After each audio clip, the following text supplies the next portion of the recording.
രാമ ഹരേ ഹരേ. ഹരേ കൃഷ്ണ കൃഷ്ണ കൃഷ്ണ ഹരേ ഹരേ. ഹരേ രാമ രാമ രാമ ഹരേ ഹരേ. ഹരേ കൃഷ്ണ കൃഷ്ണ കൃഷ്ണ ഹരേ ഹരേ. ഹരേ രാമ രാമ രാമ ഹരേ ഹരേ. ഹരേ കൃഷ്ണ കൃഷ്ണ കൃഷ്ണ ഹരേ ഹരേ. ഹരേ രാമ രാമ രാമ ഹരേ ഹരേ. ഹരേ കൃഷ്ണ കൃഷ്ണ കൃഷ്ണ ഹരേ ഹരേ. ഹരേ രാമ രാമ ഹരേ ഹരേ.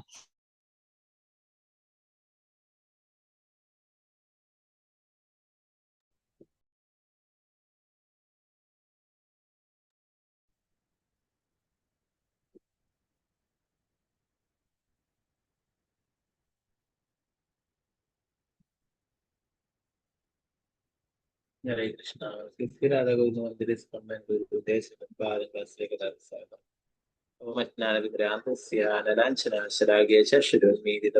തസ്മൈ ശ്രീ ഗുരുവേദം ശ്രീചൈതന്യമനോഭീഷ്ടം സ്ഥാപിതം യേന ഭൂതലേ സ്വയംഭഗതാമഹ്യം ദദാതി സുപദാതി.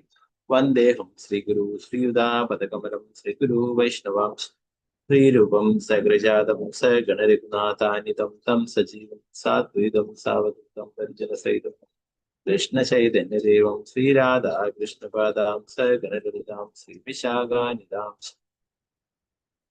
ഹേ കൃഷ്ണ കരുണാ സിന്ധു ദീനബന്ധു ജഗത്പതി ഗോപേശ ഗോപികാന്ത രാധാകാന്ത നമസ്തേ. സപ്തകാഞ്ചന ഗൗരാംഗി ശ്രീരാധേ വൃന്ദാവനേശ്വരി ഋഷഭാനുസുതേ ദേവം പ്രണമാമി ഹരിപ്രിയ. വാഞ്ചകൽപതരൂപശ കൃപാ സിന്ധുഭ്യേവ ച പതിതാനാം പാവനേഭ്യോ വൈഷ്ണവേഭ്യോ നമോ. പഞ്ചതത്വാത്മകം കൃഷ്ണം ഭക്തരൂപാസ്വരൂപകം ഭക്താവതാരം ഭക്താഖ്യാൻ നമാമി ഭക്തശക്തി.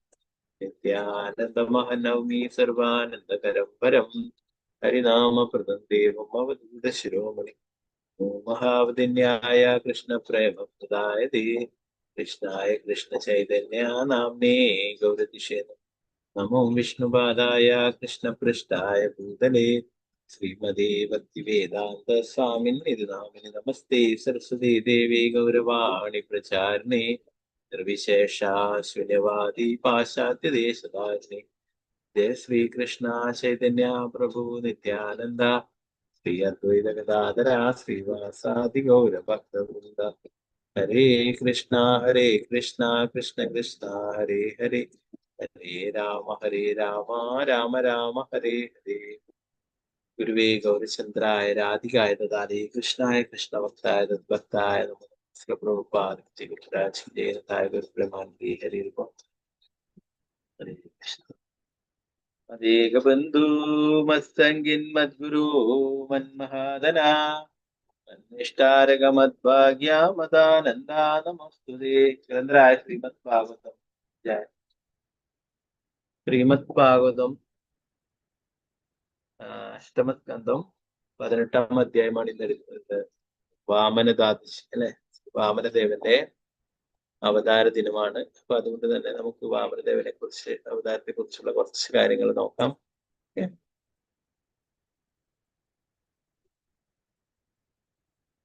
എല്ലാവരും ഓണമൊക്കെ ആയിട്ട് തിരക്കിലൊക്കെ ആണെന്ന് തോന്നുന്നു അല്ലെ. അതുപോലെ തന്നെ മഴയും നല്ലവണ്ണം ഓണത്തിനായിട്ട് വന്നിട്ടുണ്ട്. കുറച്ച് നോക്കാം, ഒരു ശ്ലോകമെങ്കിലും ചൊല്ലാൻ പറ്റുന്നവരുണ്ട് ചൊല്ലിക്കോളൂ കേട്ടോ. അല്ല കുഴപ്പമില്ല. ഓക്കെ, എല്ലാവരും മക്കളും കൊച്ചുമക്കളൊക്കെ തിരക്കിലാണെങ്കിൽ കുഴപ്പമില്ല, ചൊല്ലാൻ പറ്റുന്നവര് കൈ ഉയർത്തിയാൽ മതി കേട്ടോ.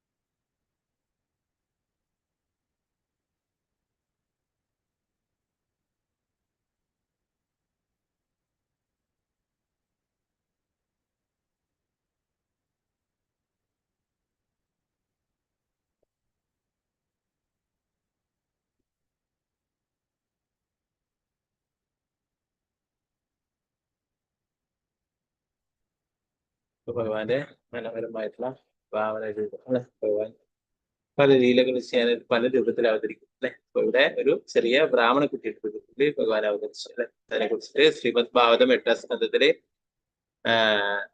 18ാമത്തെ അധ്യായത്തില് അതിനെ കുറിച്ച് പറഞ്ഞിട്ടുണ്ട്. അപ്പൊ അത് എല്ലാത്തിന്റെയും സ്ലൈഡില്ല, കുറച്ച് ഭാഗങ്ങള് അതെ ആദ്യത്തെ 1-2-3 ശ്ലോകങ്ങളിലാണ് അവതാരത്തെ കുറിച്ച് പറയുന്നത്. അപ്പൊ അതിൽ ചൊല്ലാം നിങ്ങൾക്കൊക്കെ. ഞാൻ ആദ്യം ഇതിന്റെ ലഘുവായിട്ടുള്ള വിവരണമുണ്ട്, സമ്മറിയുണ്ട്, അത് വായിച്ചു പോകണം. ശ്രീമദ് ഭാഗവതം 8ാം സ്കന്ധം 18ാം അധ്യായം വാമന അവതാര വർണ്ണനം. ഭഗവാൻ വാമനദേവൻ പ്രത്യക്ഷനായതും ബലി മഹാരാജാവിന്റെ യജ്ഞശാലയിലേക്ക് പോയതും അവിടെ ബലി മഹാരാജാവ് അദ്ദേഹത്തെ ഹൃദ്യമായി സ്വീകരിച്ചതും വരങ്ങൾ വാഗ്ദാനം ചെയ്ത് അദ്ദേഹത്തിന്റെ ഇച്ഛകൾ പൂർത്തീകരിച്ചതും എങ്ങനെയെന്ന് ഈ അധ്യായത്തിൽ വിവരിക്കും. ഭഗവാൻ വാമനൻ ദേവൻ അതിഥിയുടെ ഗർഭപാത്രത്തിൽ നിന്നും ശംഖ്, ചക്രം, ഗദാ, പത്മം ഇവകളോട് കൂടി ഒരു സമ്പൂർണ്ണ സജ്ജനായാണ് ഈ ലോകത്തിൽ പ്രത്യക്ഷപ്പെട്ടത്. പീതാംബരധാരിയായിരുന്ന അദ്ദേഹത്തിന്റെ ശരീരവർണ്ണം കറുപ്പാർന്നതായിരുന്നു. ശ്രാവണ ദ്വാദശിയിൽ അഭിജിത്ത് നക്ഷത്രം ഉദിച്ചുയരുന്ന ശുഭമുഹൂർത്തത്തിലായിരുന്നു വിഷ്ണു ഭഗവാന്റെ ആവിർഭാവം മൂലം ഈ സമയത്ത് ത്രിലോകങ്ങളും ഉന്നത ഗ്രഹ സംവിധാനങ്ങളും ശൂന്യാകാശവും ഈ ഭൂമിയും ഉൾപ്പെടെ എല്ലാ ദേവന്മാരും പശുക്കളും ബ്രാഹ്മണരും ഋതുക്കളും പോലും അത്യന്തം സന്തോഷത്തിലായിരുന്നു. അതിനാൽ ഈ മംഗള ദിനത്തെ വിജയ എന്ന് വിളിക്കുന്നു. സച്ചിദാനന്ദ ശരീരമുള്ള പരമദിവോധ പുരുഷനായ ഭഗവാൻ തങ്ങളുടെ പുത്രനായി പ്രത്യക്ഷപ്പെട്ടതിൽ അദ്ദേഹത്തിന്റെ മാതാപിതാക്കളായ കശ്യപമുനിയും അതിഥിയും വളരെ ആശ്ചര്യഭരിതരായി പ്രത്യക്ഷപ്പെട്ടതിന് ശേഷം ഭഗവാൻ ഒരു വാമനന്റെ രൂപം സ്വീകരിച്ചു. എല്ലാ മഹാമുനിമാരും അവരുടെ ആഹ്ലാദം പ്രകടിപ്പിച്ചു. കശ്യപമുനിയെ മുൻനിർത്തി അവർ ഭഗവാൻ വാമനദേവന്റെ ജന്മദിനം ആഘോഷിച്ചു.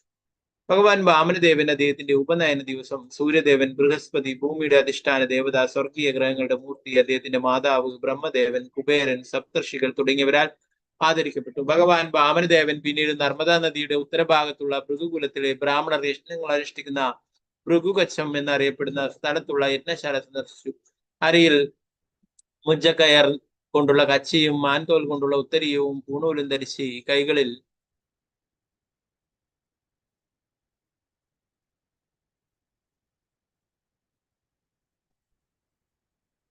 ദണ്ഡും കുടയും കമണ്ടലുമായി ഭഗവാൻ വാമനൻ ദേവൻ ബലി മഹാരാജാവിന്റെ യജ്ഞശാലയിൽ പ്രത്യക്ഷപ്പെട്ടു. അദ്ദേഹത്തിന്റെ അതീന്ദ്രിയ തേജസ് മൂലം എല്ലാ പുരോഹിതന്മാരുടെയും തേജസ് മങ്ങുകയും അവർ തങ്ങളുടെ ഇരിപ്പിടങ്ങളിൽ നിന്നും എഴുന്നേറ്റ് നിന്ന് ഭഗവാൻ വാമനദേവന് പ്രാർത്ഥനകൾ അർപ്പിക്കുകയും ചെയ്തു. മഹാദേവൻ പോലും ഭഗവാൻ വാമനദേവന്റെ കാൽവിരലിൽ നിന്ന് ഉത്ഭവിച്ച ഗംഗാജലം സ്വന്തം ശിരസിൽ സ്വീകരിക്കുന്നു.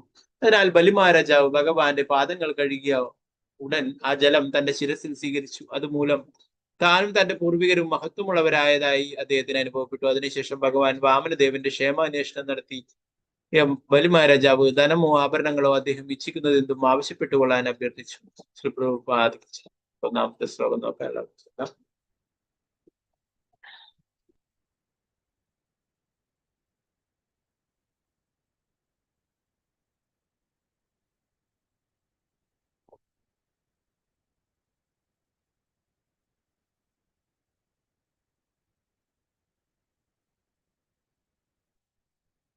ഓം നമോ ഭഗവതേ വാസുദേവായ.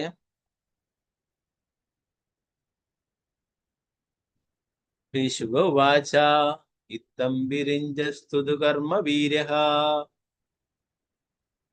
പ്രാദുർഭവമൃതപൂരാദിത്യാം ചതുർഭുജ ശംഖ ഗദാബ്ജ ചക്രഃ പിശംഗവാസാ നളിനായ ദേശനഃ. ശ്രീശുഗോവാച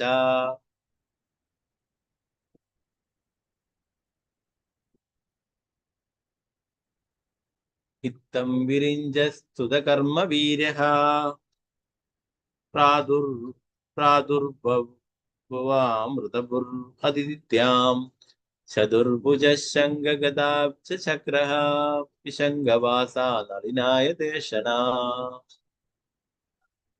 ശ്രീശുഗോവാച ഇത്തം വിരിഞ്ചസ്തുത കർമ്മ വീര്യഃ പ്രാദുർബഭൂവാമൃതപൂരദിത്യാം ചതുർഭുജ ശംഖ ഗദാബ്ജ ചക്രഃ പിശംഗവാസാ നളിനായ ദേശനാ. ഹരേ കൃഷ്ണ. ചൊല്ലാം. ഓം നമോ ഭഗവതേ വാസുദേവായ. ഓം നമോ ഭഗവതേ ഭഗവതേ വാസുദേവായ. വാസുദേവായ. ഹരേ കൃഷ്ണ പ്രഭുജി, കുറച്ച് മുകളിലോട്ട് കേട്ടോ, ആ കുറച്ച് മുകളില്. കാണാലോ അല്ലെ? ഇല്ല, കുറച്ചുകൂടി മുകളില്. നമ്മള് മതി മതി. ഓക്കെ. ഉവാച ഹരേ കൃഷ്ണ. ശ്രീശുകോവാച. ഇത്തം വിരിഞ്ജസ്തുത കർമ്മ വീര്യഃ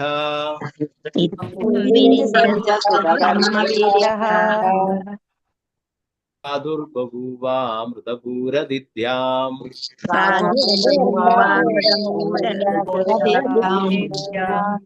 ചതുർഭുജ ശംഖഗദാബ്ജ ചക്രഃ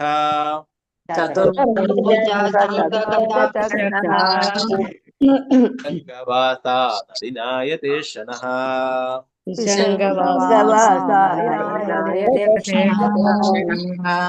ശുകോവാച तं विरिञ्जस्तुत कर्म वीर्यः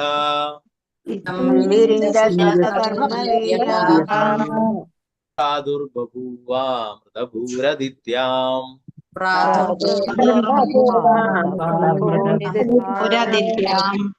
चतुर्भुज शङ्खगदाब्ज चक्रः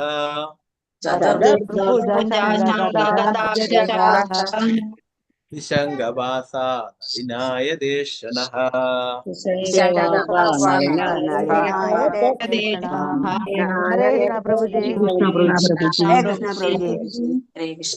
ഹരേ കൃഷ്ണ. ഒരാളെ ചൊല്ലിക്കോളൂ. വിജയനാണ് മാതാജി ചൊല്ലിക്കോളൂ മാതാജി.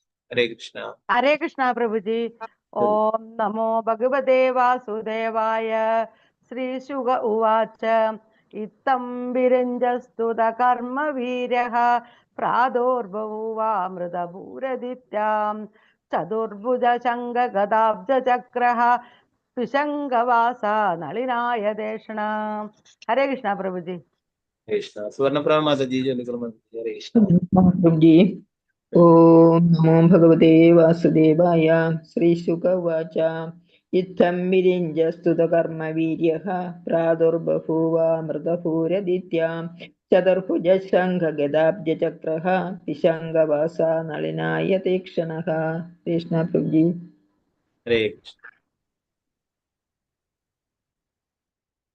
മഞ്ജു മാതാജി ചൊല്ലിക്കോളൂ മാതാജി. ഹരേ കൃഷ്ണ. ഹരേ കൃഷ്ണ. ഓം നമോ ഭഗവതേ വാസുദേവായ. ശ്രീശുക ഉവാച. ഇത്തം വിരിഞ്ജസ്തുത കർമ്മ വീര്യഃ പ്രാദുർബഭൂവാമൃതഭൂരദിത്യാം ചതുർഭുജ ശംഖഗദാബ്ജ ചക്രഃ പിശംഗവാസ നളിനായ തീക്ഷണഃ. ഹരേ കൃഷ്ണ പ്രഭുജി. ഹരേ കൃഷ്ണ. പങ്കജാക്ഷി മാതാജി ചൊല്ലിക്കോളൂ. ഹരേ കൃഷ്ണ പ്രഭുജി, പ്രണാമം. ഓം നമോ ഭഗവതേ വാസുദേവായ. ശ്രീസുക ഉവാച. ഇത്തം വിരിഞ്ജസ്തുത കർമ്മ വീര്യഃ പ്രാദുർബഭൂവാമൃതഭൂരനിത്യം ചതുർഭുജ ശംഖഗദാബ്ജ ചക്രഃ പിശംഗവാസ നളിനായ ദേഷണഃ. ഹരേ കൃഷ്ണ പ്രഭുജി. ഹരേ കൃഷ്ണ. മാലതി ശ്യാമദേവദാസ് മാതാജി ചൊല്ലിക്കോളൂ. ഹരേ കൃഷ്ണ പ്രഭുജി.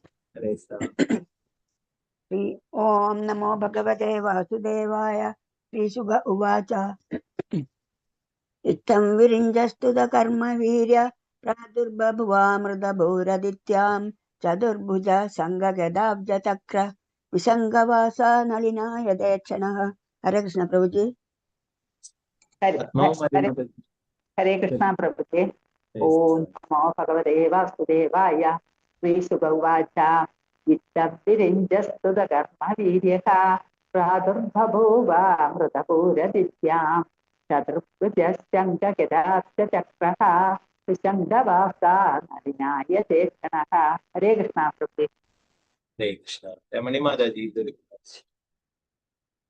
ഹരേ കൃഷ്ണ പ്രഭുജി. ഹരേ കൃഷ്ണ. ശ്രീശുക ഉവാച. ഇത്തം വിരിഞ്ജസ്തുത കർമ്മ വീര്യഃ പ്രാദുർബഭുവാമൃതഭൂരദിത്യാം ചതുർഭുജഃ ശംഖഗദാബ്ജ ചക്രഃ പിശംഗവാസ നളിനായ ദേക്ഷണഃ. ഹരേ കൃഷ്ണ പ്രഭുജി. സീതാരാമനുണ്ണി മാതാജി ചൊല്ലിക്കോളൂ. ഹരേ കൃഷ്ണ പ്രഭുജി. ഹരേ കൃഷ്ണ. ഓം നമോ ഭഗവതേ വാസുദേവായ. ശ്രീശുക ഉവാച ഇത്തം വിരിഞ്ജസ്തുത കർമ്മവീര്യഃ പ്രാദുർബഭുവാമൃത ഭൂരദിത്യം ചതുർഭുജ ശംഖഗദാബ്ജ ചക്രഃ പിശംഗവാസാ നളിനായ ദേക്ഷണഃ. ഹരേ കൃഷ്ണ പ്രഭുജി. വത്സലക്ഷ മാതാജി. ഹരേ കൃഷ്ണ പ്രഭുജി. ഹരേ കൃഷ്ണ. ഓം നമോ ഭഗവതേ വാസുദേവായ. ശ്രീശുക ഉവാച ഇത്തം വിരിഞ്ജസ്തുത കർമ്മവീര്യഃ പ്രാദുർബഭൂവാമൃതഭൂരദിത്യാം ചതുർഭുജ ശംഖഗദാബ്ജ ചക്രഃ പിശംഖവാസാ നളിനായ ദേക്ഷണഃ. ഹരേ കൃഷ്ണ പ്രഭുജി. ഹരേ കൃഷ്ണ. രാമചന്ദ്ര പ്രഭു. ശരി. ഹരേ കൃഷ്ണ പ്രഭുജി. ഓം നമോ ഭഗവതേ വാസുദേവായ.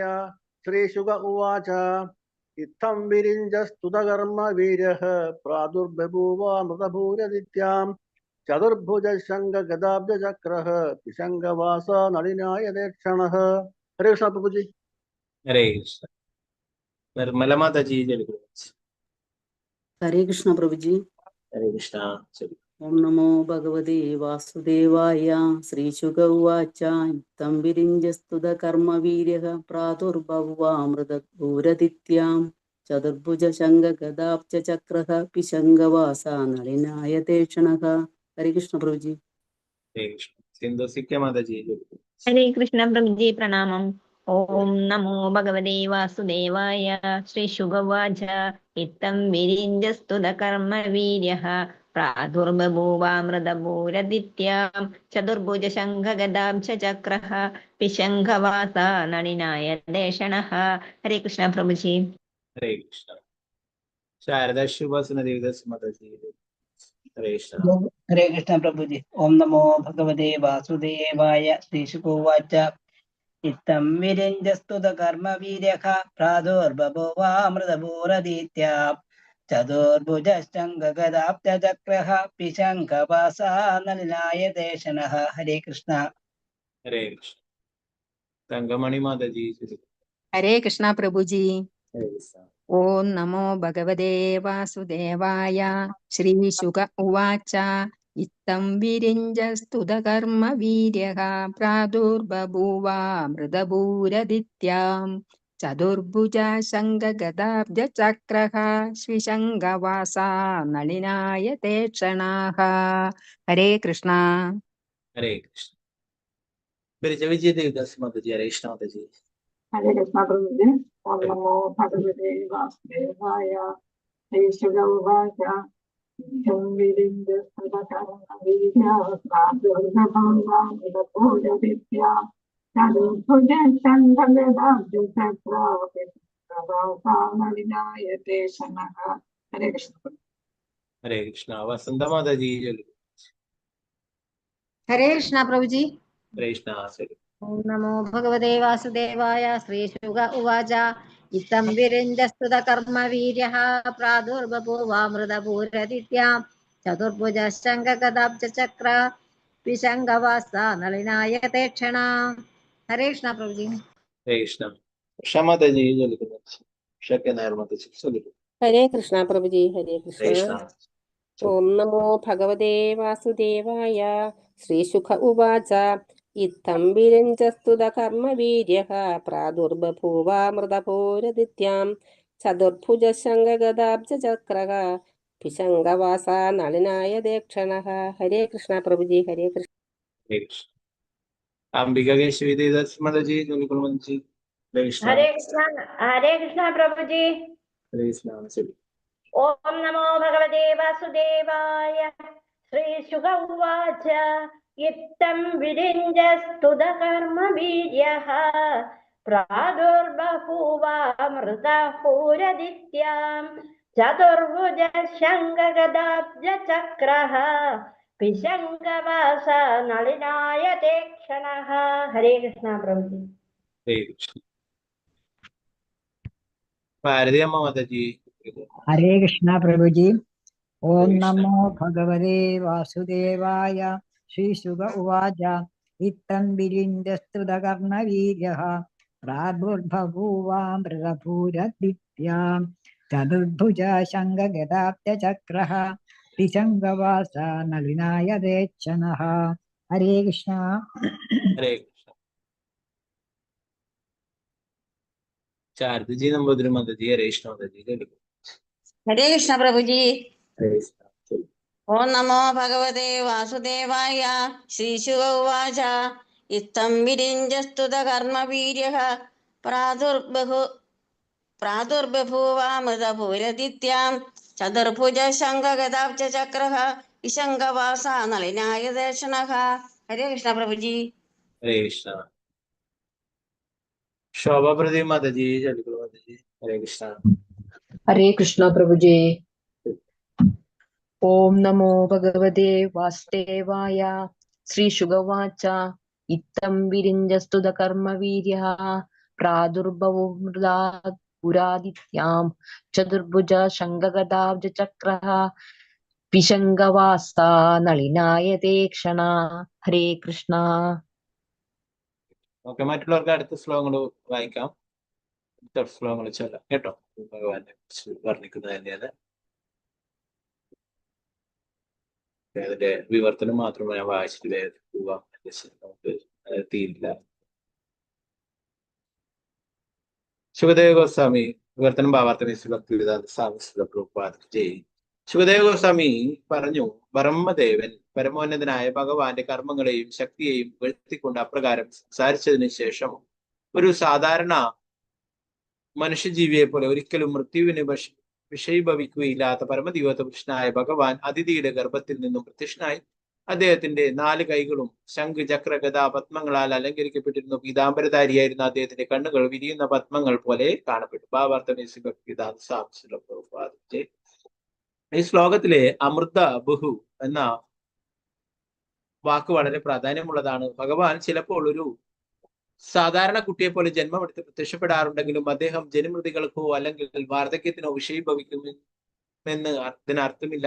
പരമോന്നതനായ ഭഗവാന്റെ അവതാരങ്ങളിലെ ആവിർഭാവത്തെ പറ്റിയും അദ്ദേഹത്തിന്റെ കർമ്മങ്ങളെ പറ്റിയും മനസ്സിലാക്കണമെങ്കിൽ ഒരുവൻ വളരെ ബുദ്ധിമാനായിരിക്കണം. ഇത് ഭഗവത്ഗീത 4:9 സ്ഥിരീകരിച്ചിട്ടുണ്ട്. ജന്മകർമ്മജമേ ദിവ്യം ഏവം യോവേതി തത്വതഃ. ഭഗവാന്റെ ആവിർഭാവവും തിരോഭാവവും കർമ്മങ്ങളുമെല്ലാം ദിവ്യം അഥവാ അതീന്ദ്രിയമാണെന്ന് മനസ്സിലാക്കാൻ ഒരുവൻ ശ്രമിക്കണം.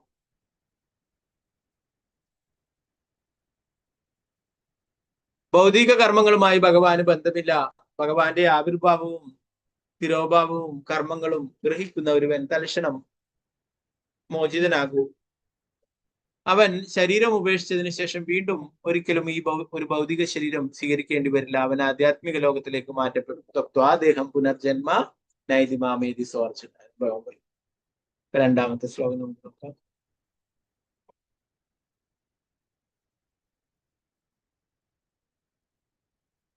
ഓം നമോ ഭഗവതേ വാസുദേവായ. ശ്യാമാവതാദോ ദശരാജകുണ്ടല ദിശോലസ ശ്രീവദനാംബുജ ഭൂമാൻ ശ്രീവത്സവശാബലയാംഗദോത്സലസ കിരീടകാഞ്ചി ഗുണചാരുനൂപുരഃ.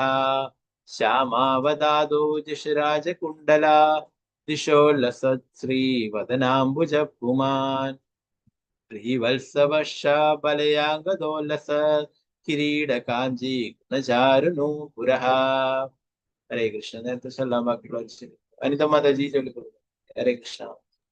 ഹരേ കൃഷ്ണ പ്രഭുജി. ഓം നമോ ഭഗവതേ വാസുദേവായ. ശ്യാമാവതാദോ ജഷരാജകുണ്ടല ദിശോല്ലസ സശ്രീവദനാംബുജ പുമാൻ ശ്രീവത്സവക്ഷ ബലയാംഗദോല്ലസത് കിരീട കാഞ്ചി ഗുണചാരുനൂപുരാം. ഹരേ കൃഷ്ണ പ്രഭുജി. ഗീതാട്ടി മാതാജി. ഹരേ കൃഷ്ണ പ്രഭുജി. ഓം നമോ ഭഗവതേ വാസുദേവായ.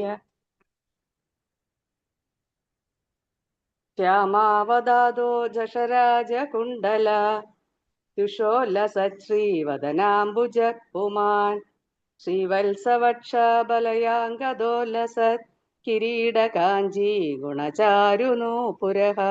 ഹരേ കൃഷ്ണ പ്രഭു. ഹരേ കൃഷ്ണ. പ്രിജാജി മാതാജി कृष्ण प्रभु चलो। ॐ नमो भगवते वासुदेवाय श्यामापदातोश्चशराजकुण्डलतिल्लोषसच्श्रीवदनाम्बुजपुमान् श्रीवत्सवक्षाबलयाङ्गदोल्लसत्किरीटकाञ्ची गुणचारुणो पुरः। हरे कृष्ण प्रभु। अनंतर कृष्णदेवदास माताजी चलो। हरे कृष्ण। हरे कृष्ण प्रभु जी। ओम नमो भगवते वासुदेवाय श्यामावतादो जशराजकुण्डल विशोलसच्छ्रीवदनाम्बुजः पुमान् श्रीवत्सवक्षाबलयाङ्गदोल्लसत् किरीटकाञ्ची गुणचारुनूपुरः। हरे कृष्ण प्रभु जी। हरे कृष्ण। നമുക്ക് ഇതിലേക്ക്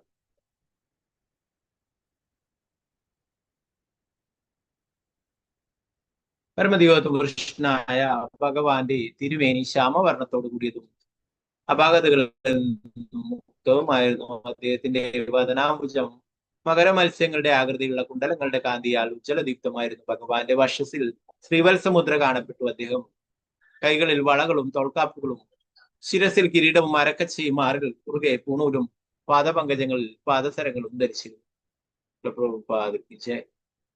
മൂന്നാമത്തെ ശ്ലോകം. മധുവ്രതപ്രാത വിഗൂഷ്ടയാ സ്വയാ വിരാജിത ശ്രീ വനമാലയാ ഹരി.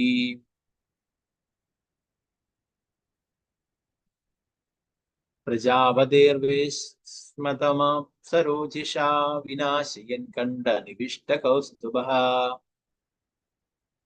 തേൻ തേടി മൂളിപ്പാടി അലിയുന്ന തേനീച്ചക്കൂട്ടങ്ങൾ വട്ടമിട്ട് പറക്കുന്ന അസാധാരണ ഭംഗിയും സുഗന്ധവുമുള്ള ഒരു പൂമാല അദ്ദേഹത്തിന്റെ മാറിടത്തെ അലങ്കരിച്ചിരുന്നു.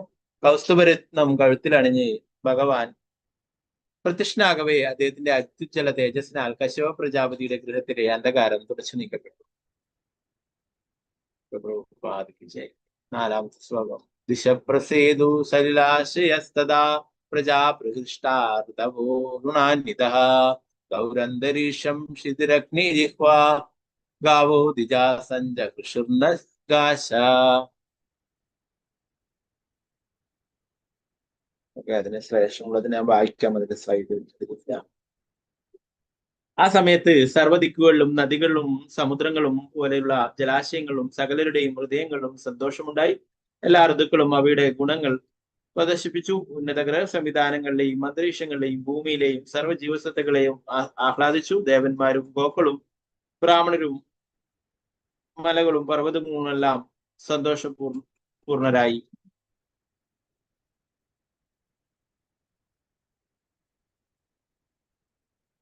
വാമനം ഭഗവാന്റെ മനോഹരമായിട്ടുള്ള അവതാരത്തെ കുറിച്ചിട്ടാണ് പറയുന്നത് അല്ലെ. സൗന്ദര്യത്തെ കുറിച്ച് വർണ്ണിക്കുന്നു. ഭഗവാൻ അവതരിക്കുമ്പോഴേ ശംഖ് ചക്ര ഗദാപത്മങ്ങളോട് കൂടിയതാണ് അവതരിച്ചിട്ടുള്ളത് എന്ന് പറയുന്നു അല്ലെ. കശ്യപ പ്രജാപതിയുടെ അടുത്ത് അവതരിച്ചിട്ടുള്ളത് ഭഗവാന്റെ ആ അതേ രൂപത്തിൽ തന്നെയാണ്. നേരത്തെ നമ്മൾ ജന്മാഷ്ടമിയെ കുറിച്ചിട്ട് ആ ലീലകളിൽ ഭഗവാൻ പറയുകയുണ്ടായി അല്ലെ. ഇതിന് മുന്നേ ദേവകിയോടും വസുദേവരോടും പറയുകയുണ്ടായി, നിങ്ങൾക്ക് ഇതിനു മുന്നേ തന്നെ ഞാൻ നിങ്ങൾക്ക് പുത്രനായിട്ട് വന്നിട്ടുണ്ടായിരുന്നു അല്ലെ.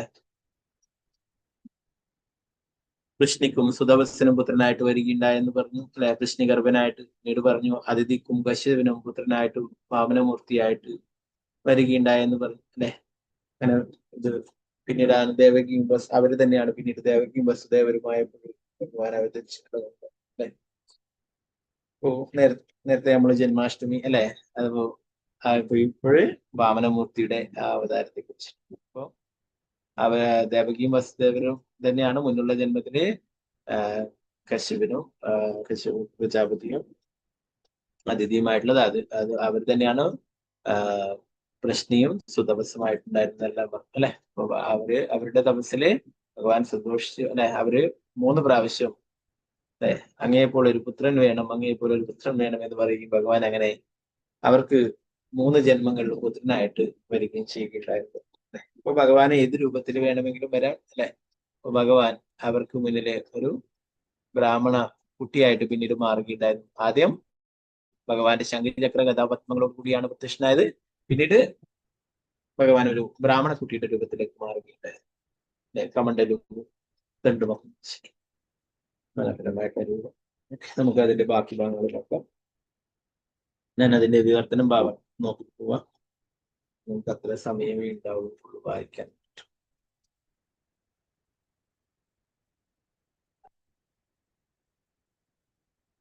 ശ്രോണായാം ശ്രാവണതാദൃശ്യാം മുഹൂർത്തെ അഭിജിതി പ്രഭു സർവേ നക്ഷത്രധാരാത്യ സകുസ്തന്മസർഷിണം. ശ്രാവണതാദശി നാളിൽ ഭാദ്രമാസത്തിലെ വെളുത്ത പക്ഷത്തിലെ 12-ാം ദിവസം ചന്ദ്രൻ ശ്രാവണ ഹർമ്മ്യത്തിലെത്തുന്ന അഭിജിത്ത് എന്നറിയപ്പെടുന്ന മംഗളമുഹൂർത്തത്തിൽ ഭഗവാൻ ഈ പ്രപഞ്ചത്തിൽ പ്രത്യക്ഷനായി. ഭഗവാന്റെ ആവിർഭാവം വളരെ മംഗളകരമായി പരിഗണിച്ച് സൂര്യൻ മുതൽ ശനി വരെയുള്ള എല്ലാ നക്ഷത്രങ്ങളും ഗ്രഹങ്ങളും വളരെ ഉദാരതയുള്ളവരായി.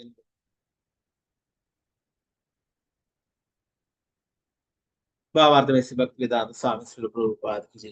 ഒരു വിദഗ്ധ ജ്യോത്സ്യനായ ശ്രീല വിശ്വനാഥ ചക്രവർത്തി ടാക്കൂർ നക്ഷത്രധാരാധ്യ എന്ന വാക്ക് ഇങ്ങനെ വിശകലനം ചെയ്യുന്നു. നക്ഷത്രം എന്നാൽ നക്ഷത്രങ്ങൾ. ഈ ശ്ലോകത്തിലെ താര എന്ന പദം ഗ്രഹങ്ങളെയാണ് പ്രതിപാദിക്കുന്നത്. ആദ്യ എന്നാൽ ആദിത്യതിനെ പ്രത്യേകം പറഞ്ഞിരിക്കുന്നു. ഗ്രഹങ്ങളിൽ ആദിത്യത് സൂര്യനാണ്, ചന്ദ്രനല്ല. അതുകൊണ്ട് വൈദിക ഭാഷ്യമനുസരിച്ച് ഭൂമിയുടെ ഏറ്റവും അടുത്ത ഗ്രഹം ചന്ദ്രനാണെന്ന ആധുനിക ശാസ്ത്രജ്ഞന്മാരുടെ അഭിപ്രായം അംഗീകരിക്കാൻ കഴിയില്ല. കാലനിർണയ ക്രമം അനുസരിച്ച് ലോകത്തിലുള്ള മുഴുവൻ ജനങ്ങളും അംഗീകരിക്കുന്ന ആഴ്ചയിലെ ദിവസങ്ങളുടെ ഞായർ, തിങ്കൾ, ചൊവ്വ, ബുധൻ, വ്യാഴം, വെള്ളി, ശനി നിർണയം ഗ്രഹങ്ങളെ സംബന്ധിച്ച വൈദിക നിർണയത്തോട് ഒത്തുപോകുന്നതാണ്. അപ്രകാരം അത് വൈദിക ഭാഷ്യത്തെ പിന്താങ്ങുന്നു. അതിനു പുറമെ ഭഗവാൻ പ്രത്യക്ഷനായപ്പോൾ അദ്ദേഹത്തിന്റെ ജന്മദിനം ആഘോഷിക്കുവാൻ എല്ലാ ഗ്രഹങ്ങളും നക്ഷത്രങ്ങളും ജ്യോതിശാസ്ത്രപരമായി ശുഭസ്ഥാനങ്ങളിൽ സ്ഥിതി ചെയ്യുന്നു. 6-ാമത്തെ ശ്ലോകം പറയുന്നത്, അല്ലയോ രാജാവേ, ഭഗവാൻ പ്രത്യക്ഷനായപ്പോൾ ദ്വാദശിയിൽ ചന്ദ്രന്റെ 12-ാം ദിവസം അഭിജ്ഞരായ എല്ലാ പണ്ഡിതന്മാർക്കും അറിയാവുന്നതുപോലെ സൂര്യൻ അത്യുച്ചാവസ്ഥയിലായിരുന്നു. ഈ ദ്വാദശി വിജയ എന്ന് വിളിക്കപ്പെടുന്നു. ശംഖുകളുടെയും ചെണ്ടകളുടെയും മൃദംഗങ്ങളുടെയും പണവങ്ങളുടെയും ആനകളുടെയും നിരവധി മറ്റു വാദ്യോപകരണങ്ങളുടെയും താളവേള സമന്വിതവും സംഗീത സാന്ദ്രവുമായ ശബ്ദകോശങ്ങൾ വലിയ ആരവമുയർത്തി. അതീവ സന്തുഷ്ടരായ അപ്സരസ്ത്രീകൾ ആഹ്ലാദ നൃത്തമാടുകയും ഗന്ധർവ ശ്രേഷ്ഠന്മാർ ഗാനാലാപനം നടത്തുകയും മഹാമുനിമാരും ദേവന്മാരും മനുക്കളും പിതൃക്കളും അഗ്നിദേവന്മാരും ഭഗവാനെ സംതൃപ്തിപ്പെടുത്തുവാൻ പ്രാർത്ഥനകൾ അർപ്പിക്കുകയും ചെയ്തു.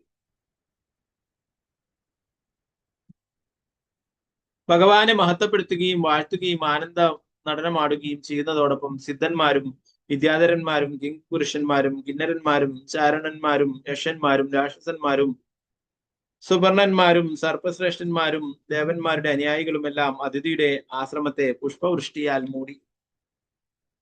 പരമദിവ്യോത്തപുരുഷനായ ഭഗവാൻ അവിടുത്തെ സ്വന്തം ആധ്യാത്മിക ശക്തിയാൽ ഒരു അതീന്ദ്രിയ ശരീരം സ്വീകരിച്ച് തന്റെ ഗർഭപാത്രത്തിൽ നിന്നും പ്രത്യക്ഷപ്പെട്ടത് കണ്ട അതിഥി അത്ഭുതസ്തബ്ധയാവുകയും അത്യന്തം സന്തോഷിക്കുകയും ചെയ്തു. ശിശുവിനെ ദർശിച്ച കശ്യപ പ്രജാപതിയും അതിയായ ആശ്ചര്യത്തോടെയും ആഹ്ലാദത്തോടെയും ജയ ജയ എന്ന് ശബ്ദിച്ചു. ഭഗവാൻ അദ്ദേഹത്തിന്റെ യഥാർത്ഥ രൂപത്തിൽ ആഭരണങ്ങൾ അണിഞ്ഞും കരങ്ങളിൽ ആയുധങ്ങളേന്തിയും പ്രത്യക്ഷപ്പെട്ടു. നിത്യാസ്തിത്വമുള്ള ഈ രൂപം ഭൗതിക ലോകത്തിന് ദൃശ്യമല്ലെങ്കിലും അദ്ദേഹം ഈ രൂപത്തിൽ പ്രത്യക്ഷപ്പെട്ടു. പിന്നെ അദ്ദേഹം തന്റെ മാതാപിതാക്കളുടെ സാന്നിധ്യത്തിൽ വാമനന്റെ ഒരു ഹ്രസ്വകായ ബ്രാഹ്മണന്റെ ഒരു ബ്രഹ്മചാരിയുടെ രൂപം പൂണ്ടു, ഒരു നാടക നടനെ പോലെ. ഭഗവാനെ ഹ്രസ്വകായനായ ബ്രഹ്മചാരി വാമനന്റെ രൂപത്തിൽ ദർശിച്ച മഹർഷിമാരെല്ലാം തീർച്ചയായും വളരെ സന്തോഷിച്ചു. ആയതിനാൽ അവർ കശ്യപ മുനിയെ പ്രജാപതിയെ മുൻനിർത്തി ജന്മദിനാഘോഷം പോലുള്ള എല്ലാ വൈദികാചാര ചടങ്ങുകളും നടത്തി. മഹർഷിമാരെല്ലാം സന്തോഷിച്ചു അല്ലെ. ഭഗവാൻ എന്താണ്? ഒരു ബ്രഹ്മചാരിയുടെ രൂപത്തിൽ, ഒരു ബ്രാഹ്മണന്റെ രൂപത്തിലാണ് ഇപ്പോഴേ ലീലകൾ ചെയ്യാനായിട്ട് വന്നിരിക്കുന്നത്.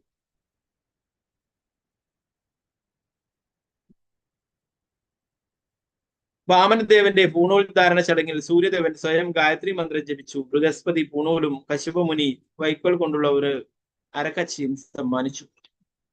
ഭൂമി മാതാവ് ഒരു മാൻതോലും വനരാജാവ് കൂടിയായ ചന്ദ്രദേവൻ ഒരു ബ്രഹ്മചാരി ദണ്ഡും അദ്ദേഹത്തിന്റെ മാതാവ് അതിഥി കൗപീനത്തിനുള്ള വസ്ത്രവും സ്വർഗത്തിന്റെ അധിപനായ അധിഷ്ഠാന ദേവനായ ഒരു കുടയും അദ്ദേഹത്തിന് സമ്മാനിച്ചു. അല്ല, ഓരോരോ സമ്മാനങ്ങള് നൽകിയിട്ടുണ്ടായി. അല്ലയോ രാജാവേ, അക്ഷയനായ പരമദിവോത്തപുരുഷന് ബ്രഹ്മദേവൻ കമണ്ഡലവും സപ്തർഷികൾ കുശപ്പുല്ലും സരസ്വതി മാതാവ് രുദ്രാക്ഷമാലയും നൽകി. അപ്രകാരം വാമനദേവന് പൂണൂൽ നൽകി കഴിഞ്ഞപ്പോൾ യക്ഷന്മാരുടെ രാജാവ് കുബേരൻ വിഷയാചിക്കുവാനുള്ള ഒരു പാത്രവും വിശ്വത്തിന്റെ മുഴുവൻ മാതാവും പതിവ്രതയും മഹാദേവന്റെ പത്നിയുമായ ഭവാനി മാതാവ് ആദ്യത്തെ വിഷയും നൽകി. അപ്രകാരം ഏവരാലും സ്വാഗതം ചെയ്യപ്പെട്ട ബ്രഹ്മചാരികളിൽ ശ്രേഷ്ഠനായ ഭഗവാൻ വാമനദേവൻ അദ്ദേഹത്തിന്റെ ബ്രഹ്മ തേജസ് പ്രകടമാക്കി. അപ്രകാരം മഹാബ്രാഹ്മണ മുനിമാരാൽ നിറയപ്പെട്ടിരുന്ന ആ സഭയുടെ സൗന്ദര്യത്തെ അദ്ദേഹം മറികടന്നു. ശ്രീ വാമനദേവൻ യജ്ഞശാലയിൽ യജ്ഞാഗ്നി ജ്വലിപ്പിക്കുകയും ആരാധനകൾ അർപ്പിക്കുകയും യജ്ഞമനുഷ്ഠിക്കുകയും ചെയ്തു. ബലിമഹാരാജാവ് ഭൃഗുകുലത്തിലെ ബ്രാഹ്മണരുടെ രക്ഷകർത്തൃത്വത്തിൽ അശ്വമേധ യജ്ഞങ്ങൾ നടത്തുന്നുവെന്ന് കേട്ട ഭഗവാൻ, എല്ലാ അർത്ഥത്തിലും പരിപൂർണനായ പരമോന്നതനായ ഭഗവാൻ ബലിമഹാരാജാവിന് തന്റെ കാരുണ്യം പ്രകടമാക്കാൻ അവിടേക്ക് തിരിച്ചു. തന്റെ ഭാരാധിക്യം നിമിത്തം അദ്ദേഹം ഓരോ ചുവടുവെപ്പിലും ഭൂമിയെ ചവിട്ടി താഴ്ത്തി.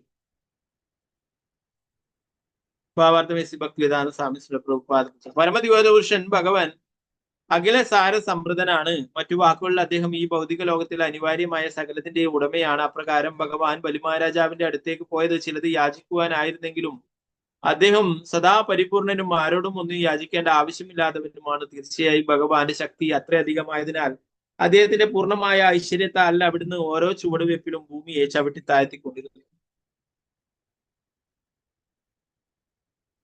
ഭൃഗുവിന്റെ പിൻഗാമികളായ ബ്രാഹ്മണ പുരോഹിതന്മാർ നർമ്മദാ നദിയുടെ ഉത്തര തീരത്ത് ഭൃഗുകച്ചം എന്ന് അറിയപ്പെടുന്ന സ്ഥലത്തെ യാഗശാലയിൽ യജ്ഞാനുഷ്ഠാനങ്ങളിൽ വ്യാപൃതരായിരിക്കവേ തങ്ങളുടെ തൊട്ടടുത്ത് സൂര്യൻ ഉദിച്ചു വരുന്നത് പോലെ ഭഗവാൻ വാമനദേവനെ കണ്ടു. അല്ലയോ രാജാവേ, വാമനദേവന്റെ ഉജ്ജ്വല തേജസ്സിനാൽ ബലിമഹാരാജാവിന്റെയും പുരോഹിതന്മാരുടെയും സഭയിലുണ്ടായിരുന്ന സകലരും നിഷ്പ്രഭരായി. അതിനാൽ അവർ സൂര്യദേവൻ തന്നെയോ അതോ സനത് കുമാരനോ അല്ലെങ്കിൽ അഗ്നിദേവനോ യജ്ഞചടങ്ങ് കാണാൻ നേരിൽ വന്നതാണോ എന്ന് പരസ്പരം ചോദിച്ചു തുടങ്ങി. ഇതാണ് ഭഗവാൻ വാമനമൂർത്തി അവിടെ വന്നപ്പോഴേ എല്ലാവരുടെയും തേജസ് നിഷ്പ്രഭമായി മങ്ങിയുണ്ടായി അല്ലെ. നമുക്കറിയാം രാത്രി കാലങ്ങളിലൊക്കെ ചന്ദ്രൻ വരുന്നതിന്റെ മുന്നേ നക്ഷത്രങ്ങൾക്ക് വളരെ തിളക്കമായിരിക്കും അല്ലെ. എന്നാൽ ചന്ദ്രൻ വന്നതിന് ശേഷം നക്ഷത്രങ്ങളൊക്കെ തിളക്കം കുറഞ്ഞതായിട്ട് കാണപ്പെടും അല്ലെ. ഇവിടെ അതുപോലെ ഇതാണ് ഭഗവാൻ അവിടെ വന്നപ്പോൾ എല്ലാവരുടെയും തേജസ് മങ്ങിയതായിട്ട് കാണപ്പെട്ടു.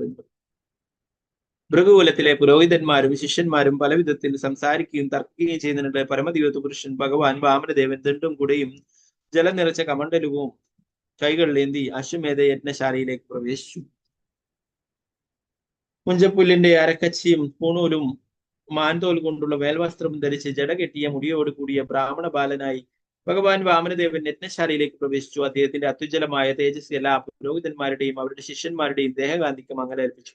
അവർ തങ്ങളുടെ ഇരിപ്പിടങ്ങളിൽ നിന്ന് എഴുന്നേറ്റ് നിന്ന് ആദരപൂർവമായ പ്രണാമങ്ങളോട് ഭഗവാനെ യഥാവിധി സ്വാഗതം ചെയ്തു. ബലിമഹാരാജാവ് സർവാംഗസുന്ദരനായിരുന്ന ഭഗവാൻ വാമനദേവനെ കണ്ട് ആഹ്ലാദഭരിതനായി തികഞ്ഞ സംതൃപ്തിയോടെ അദ്ദേഹത്തിന് ഇരിപ്പിടം നൽകി. മുക്താത്മാക്കൾക്ക് എപ്പോഴും സുന്ദരനായ പരമദിവ്യ പുരുഷൻ ഭഗവാന് അപ്രകാരം യഥോചിത സ്വീകരണം നൽകിയ ബലിമഹാരാജാവ് ഭഗവാനെ അദ്ദേഹത്തിന്റെ പാദപങ്കജങ്ങൾ കഴുകി ആരാധിച്ചു. ദേവന്മാരിൽ ഉത്കൃഷ്ടനും നെറ്റിയിൽ ചന്ദ്രകലമുദ്ര ധരിച്ചിട്ടുള്ളവനുമായ മഹാദേവൻ വിഷ്ണുവിന്റെ പാദത്തിലെ തളവിരൽ നിന്ന് ഉത്ഭവിച്ച ഗംഗാജലം അതീവ ഭക്തിയോടെ തന്റെ ശിരസിൽ സ്വീകരിക്കുന്നു. ധാർമ്മിക തത്വങ്ങളിൽ പൂർണ്ണ എന്ന നിലയിൽ ബലിമഹാരാജാവിന് ഇത് അറിയാമായിരുന്നു. തൽഫലമായി അദ്ദേഹവും മഹാദേവനെ പിന്തുടർന്ന് ഭഗവാന്റെ പാദപങ്കജങ്ങൾ കഴുകിയ ജലം സ്വന്തം ശിരസിൽ സ്വീകരിച്ചു. അപ്പൊ ഭഗവാന്റെ പാദത്തിൽ നിന്ന് ഉത്ഭവിച്ചിട്ടുള്ളതാണ് ഗംഗ എന്ന് പറയുന്നത് അല്ലെ. അത് മഹാദേവൻ എപ്പോഴും തന്റെ ശിരസിലെ ജടയിൽ സൂക്ഷിച്ചിരിക്കുന്നു അല്ലെ.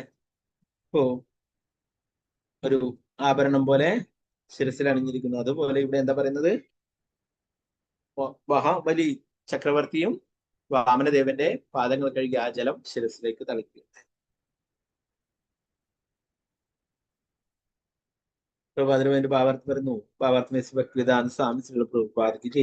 മഹാദേവൻ ഗംഗാധരൻ അഥവാ ഗംഗാജലം ശിരസിൽ വഹിക്കുന്നവൻ എന്നറിയപ്പെടുന്നു. അദ്ദേഹത്തിന്റെ നെറ്റിയിൽ അർദ്ധചന്ദ്രന്റെ മുദ്രയുണ്ട്. എങ്കിലും പരമദിവ്യ പുരുഷൻ ഭഗവാന് പരമമായ ആദരവ് നൽകുന്നതിന് അദ്ദേഹം ഗംഗാജലത്തെ ഈ മുദ്രയ്ക്ക് മീതെ സ്ഥാപിച്ചിരിക്കുന്നു. ഈ മാതൃക എല്ലാവരും കുറഞ്ഞ പക്ഷം എല്ലാ ഭക്തരും പിന്തുടരണം. എന്തുകൊണ്ടെന്നാൽ മഹാദേവൻ മഹാജനങ്ങളിൽ ഒരാളാണ്. അതുപോലെ ബലിമഹാരാജാവ് പിന്നീട് മഹാജനങ്ങളിൽ ഒരാളായി തീരുന്നു. ഒരു മഹാജനം മറ്റൊരു മഹാജനത്തെ പിന്തുടരുന്നു. മഹാജനങ്ങളുടെ കർമ്മങ്ങളുടെ പരമ്പരാ സമ്പ്രദായം പിന്തുടരുന്നതോടെ ഒരുവിന് ആധ്യാത്മിക അവബോധത്തിൽ പുരോഗതി പ്രാപിക്കാൻ കഴിയും. ഗംഗാജലം പരമപവിത്രമാണ്. എന്തുകൊണ്ടെന്നാൽ അത് വിഷ്ണു ഭഗവാന്റെ പാദപത്മത്തിന്റെ തള്ളവിരലിൽ നിന്നാണ് ഉത്ഭവിക്കുന്നത്. ബലിമഹാരാജാവ് വാമനദേവന്റെ പാദകമലങ്ങൾ കഴുകിയതോടെ ആ ജലം ഗംഗാജലത്തിന് തുല്യമായി തീർന്നു. ആയതിനാൽ ധാർമ്മിക തത്വങ്ങളെല്ലാം പൂർണ്ണമായി അറിവുള്ള ബലിമഹാരാജാവ് മഹാദേവന്റെ കാലടികളെ പിന്തുടർന്ന് ആ ജലം തന്റെ ശിരസിൽ സ്വീകരിച്ചു.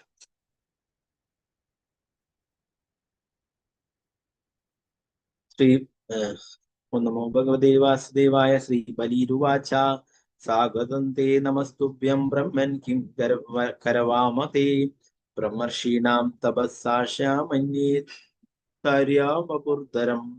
ബലിമഹാരാജാവ് അപ്പോൾ വാമനദേവനോട് പറഞ്ഞു, അല്ലയോ ബ്രാഹ്മണ, ഞാൻ അങ്ങേക്ക് എന്റെ ഹൃദയാംഗമായ സ്വാഗതം ആദരപൂർണമായ പ്രണാമങ്ങൾ അർപ്പിക്കുന്നു. ഞങ്ങൾ അങ്ങേക്കായി എന്താണ് ചെയ്യാൻ കഴിയുന്നതെന്ന് ദയവായി അറിയിച്ചാലും. ശ്രേഷ്ഠരായ ബ്രഹ്മർഷിമാരുടെ തപശ്ശരികളുടെ മൂർത്തരൂപമാണ് അങ്ങെന്ന് ഞങ്ങൾ വിചാരിക്കുന്നു. അദ്യനപിതരസ്തൃപ്ത അദ്യനാപാവിതം കുലം അദ്യശിഷ്ട കൃതുരയം യദ്ഭാവാനഗതോ ഗൃഹാൻ. എന്റെ ഭഗവാനെ, അങ്ങ് ദയാപൂർവം ഞങ്ങളുടെ ഗൃഹത്തിലേക്ക് ആഗതനായതിനാൽ എന്റെ പിതൃക്കളെല്ലാം സംതൃപ്തരായി തീർന്നിരിക്കുന്നു. ഞങ്ങളുടെ കുടുംബവും കുലവും മുഴുവനും പരിശുദ്ധമായി തീർന്നിരിക്കുന്നു. അങ്ങയുടെ സാന്നിധ്യം ഉണ്ടായതിനാൽ ഇപ്പോൾ ഞങ്ങൾ അനുഷ്ഠിച്ചുകൊണ്ടിരിക്കുന്ന യജ്ഞവും പൂർണ്ണമായി ഭവിച്ചിരിക്കുന്നു. അല്ലയോ ബ്രാഹ്മണപുത്ര, ഇന്ന് യജ്ഞാഗ്നി ശാസ്ത്രവിധി പ്രകാരം ജലിച്ചു. അങ്ങയുടെ ചരണാരവിന്ദങ്ങൾ കഴുകിയ ജലത്താൽ എന്റെ ജീവിതത്തിന്റെ എല്ലാ പാവപ്രതികരണങ്ങളിൽ നിന്നും ഞാൻ മുക്തനായി. അല്ലയോ എന്റെ ഭഗവാനെ, അങ്ങയുടെ ചെറിയ പാതാരവിന്ദങ്ങളുടെ സ്പർശത്താൽ ഭൂമിയുടെ ഉപരിതലം മുഴുവൻ പവിത്രമായി.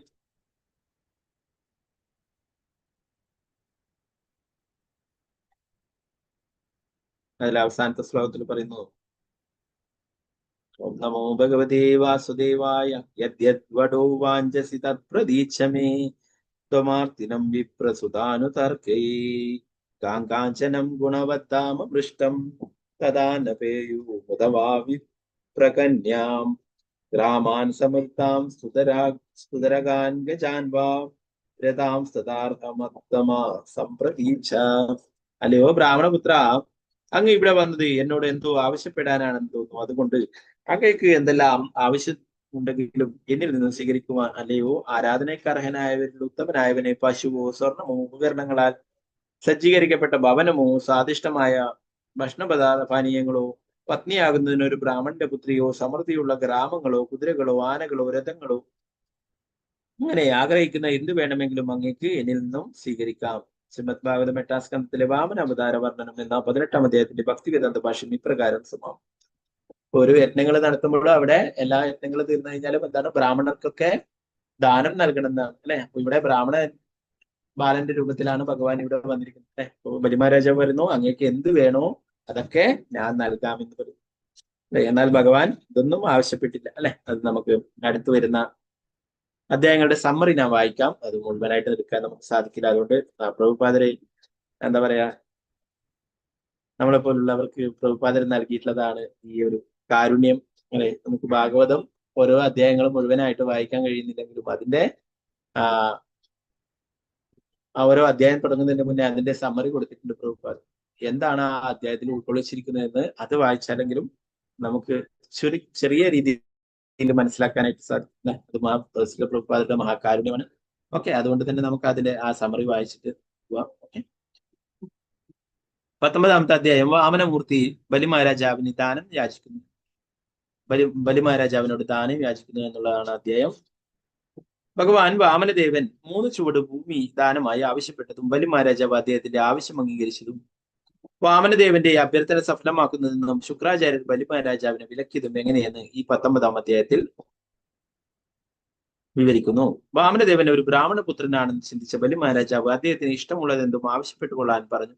വാമനദേവൻ ഹിരണ്യകശിപുനെയും ഹിരണ്യാക്ഷനെയും അവരുടെ വീരകർമ്മങ്ങളുടെ പേരിൽ പുകഴ്ത്തിയിട്ട് ബലിമഹാരാജാവിന് പിറന്ന അവന്റെ കുടുംബത്തെയും പ്രശംസിച്ചു. അതിനുശേഷം അദ്ദേഹം രാജാവിനോട് 3 ചുവട് ഭൂമി യാചിച്ചു.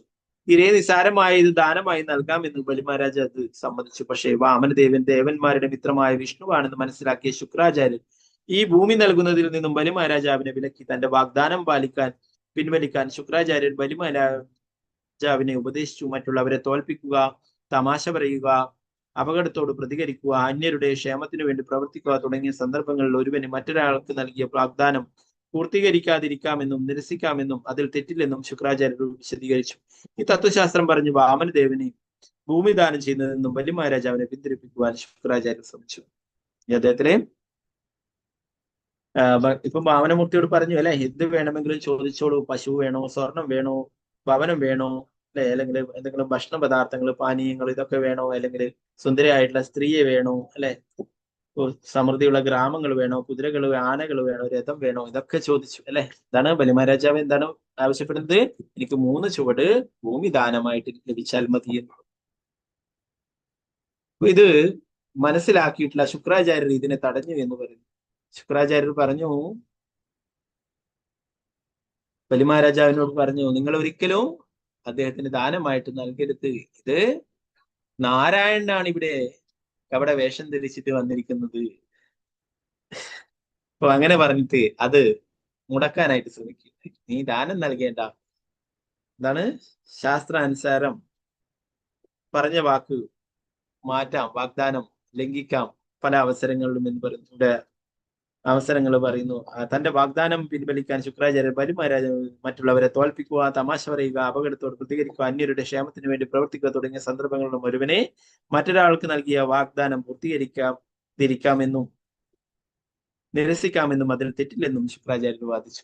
ബലിമഹാരാജാവിനോട് പറഞ്ഞു, നിങ്ങൾ വാഗ്ദാനം നൽകി എന്ത് വേണമെങ്കിലും ചോദിച്ചോളൂ, എന്നാൽ നിങ്ങൾക്കത് ആ വാഗ്ദാനം നിരാകരിക്കാം, നിരസിക്കാം, അപ്പൊ അതിൽ തെറ്റില്ല എന്ന് പറയും. എന്നാൽ വാമനമൂർത്തിയാണ്, സാക്ഷാൽ ഭഗവാനാണെന്ന് പറഞ്ഞു കൊടുത്തിട്ടും എന്താണ് ബലിമഹാരാജ എന്താണ് പറഞ്ഞിട്ടുള്ളത്? എന്റെ മുന്നിൽ സാക്ഷാൽ പരമദിവ്യോത്ത പുരുഷനായിട്ടുള്ള ഭഗവാൻ, എല്ലാറ്റിന്റെയും ഉടമയായിട്ടുള്ള ഭഗവാൻ ഇവിടെ ദാനത്തിനായിട്ട് വന്നിരിക്കുന്നു. ഇതിലും വേറെ ആർക്കും എനിക്കൊന്നും തന്നെ സമർപ്പിക്കുവാൻ ആയിട്ടില്ല എന്ന് തിരിച്ച് ശുക്രാചാര്യരോട് പറയുകയുണ്ടായി. പ്രഭുപാദർ പറയുന്നു, ഒരു ആത്മീയ ഗുരു എപ്പോഴും ഭഗവാന്റെ സേവനങ്ങൾ ചെയ്യാനായിട്ട് നമ്മളെ ഉപദേശിക്കുന്നവരായിരിക്കും അല്ലെ. അപ്പോ അങ്ങനെയല്ലാത്ത ആ ഗുരുക്കന്മാരെ നമ്മൾക്ക് നിരസിക്കാമെന്ന് പറയുന്നു. ഇവിടെ ബലിമഹാരാജാവ് ശുക്രാചാര്യരുടെ സ്വന്തം ഗുരുവായിട്ടും നിരസിക്കുകയുണ്ടായി അല്ലെ. എന്താണ്? ഭഗവത് സേവനത്തിന് എതിരായിട്ടാണ് ഇവിടെ അഭിപ്രായങ്ങൾ പറയുന്നത് അല്ലെ. അതുകൊണ്ട് തന്നെ അത് നിരസിക്കുകയുണ്ടായി എന്ന് പറഞ്ഞു. പിന്നീട് 20-ാമത്തെ അധ്യായത്തിൽ നോക്കാം.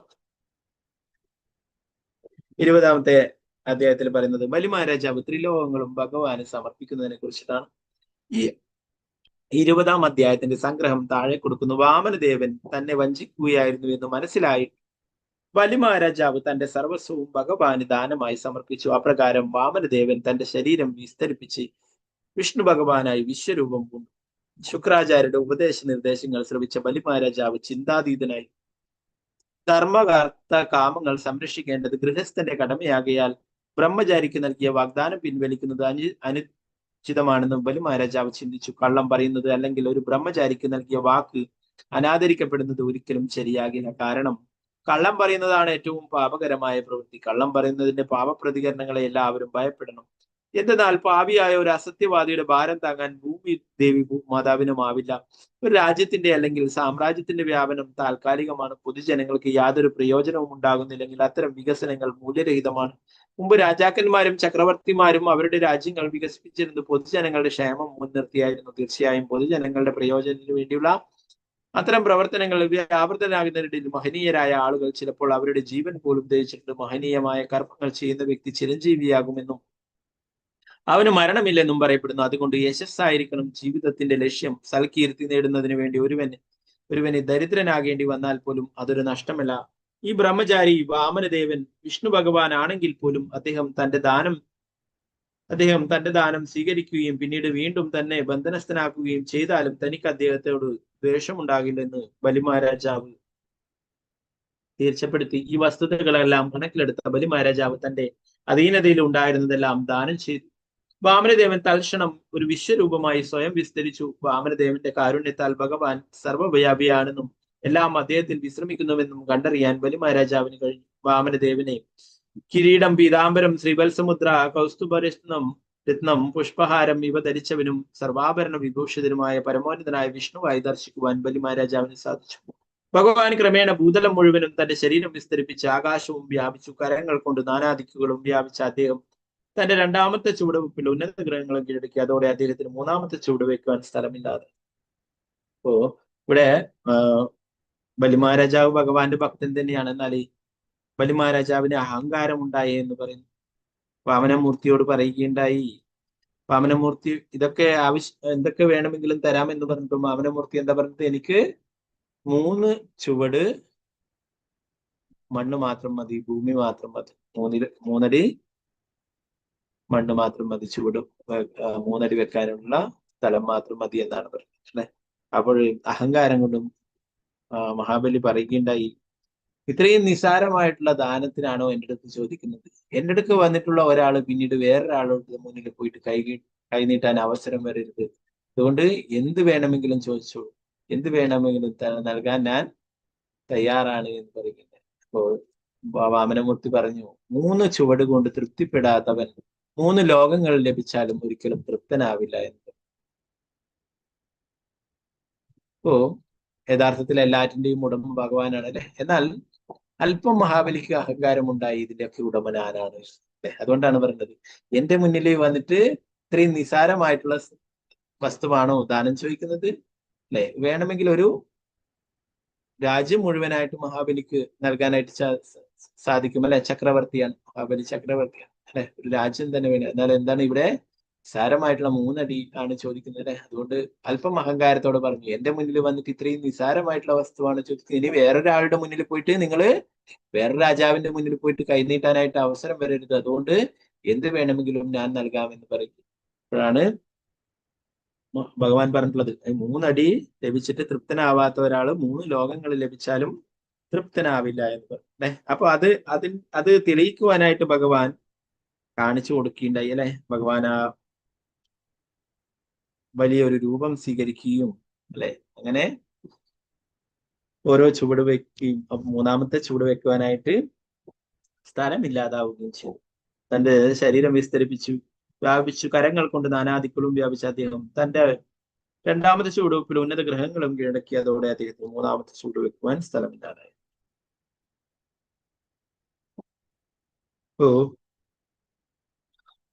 പ്രഭുപാദരെ ആ ശുക്രാചാര്യരുടെ ആജ്ഞ ലംഘിച്ചതിനെ കുറിച്ചിട്ട് പ്രഭുപാദര് പറയുന്നത്,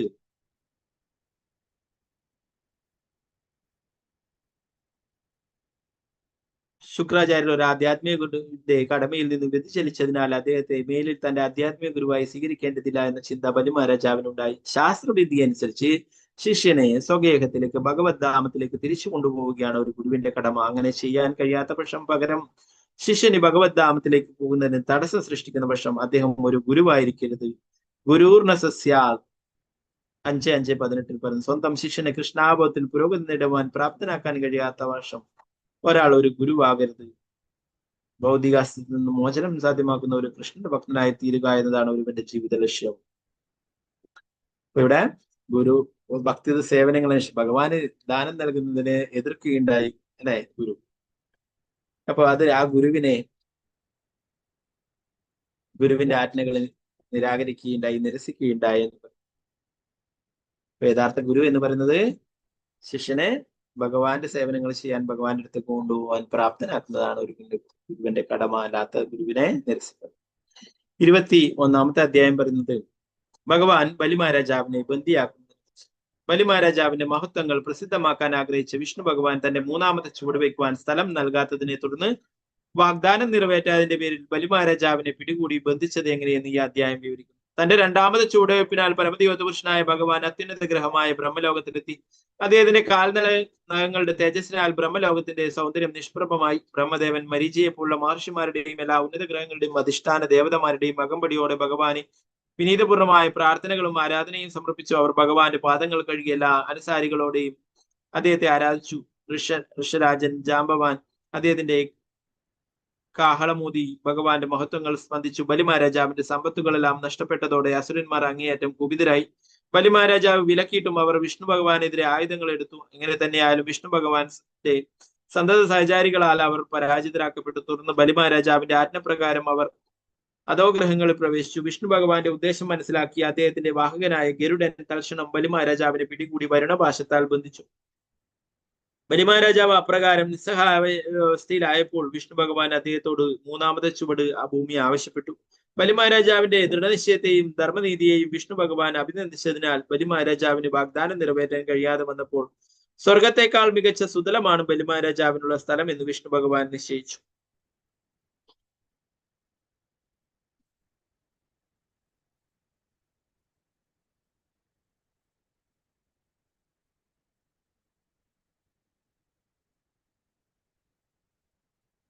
അടുത്ത അധ്യായം 22-ാമത്തെ അധ്യായം ബലിമഹാരാജാവിന്റെ ആത്മസമർപ്പണത്തെ കുറിച്ച് പറയും.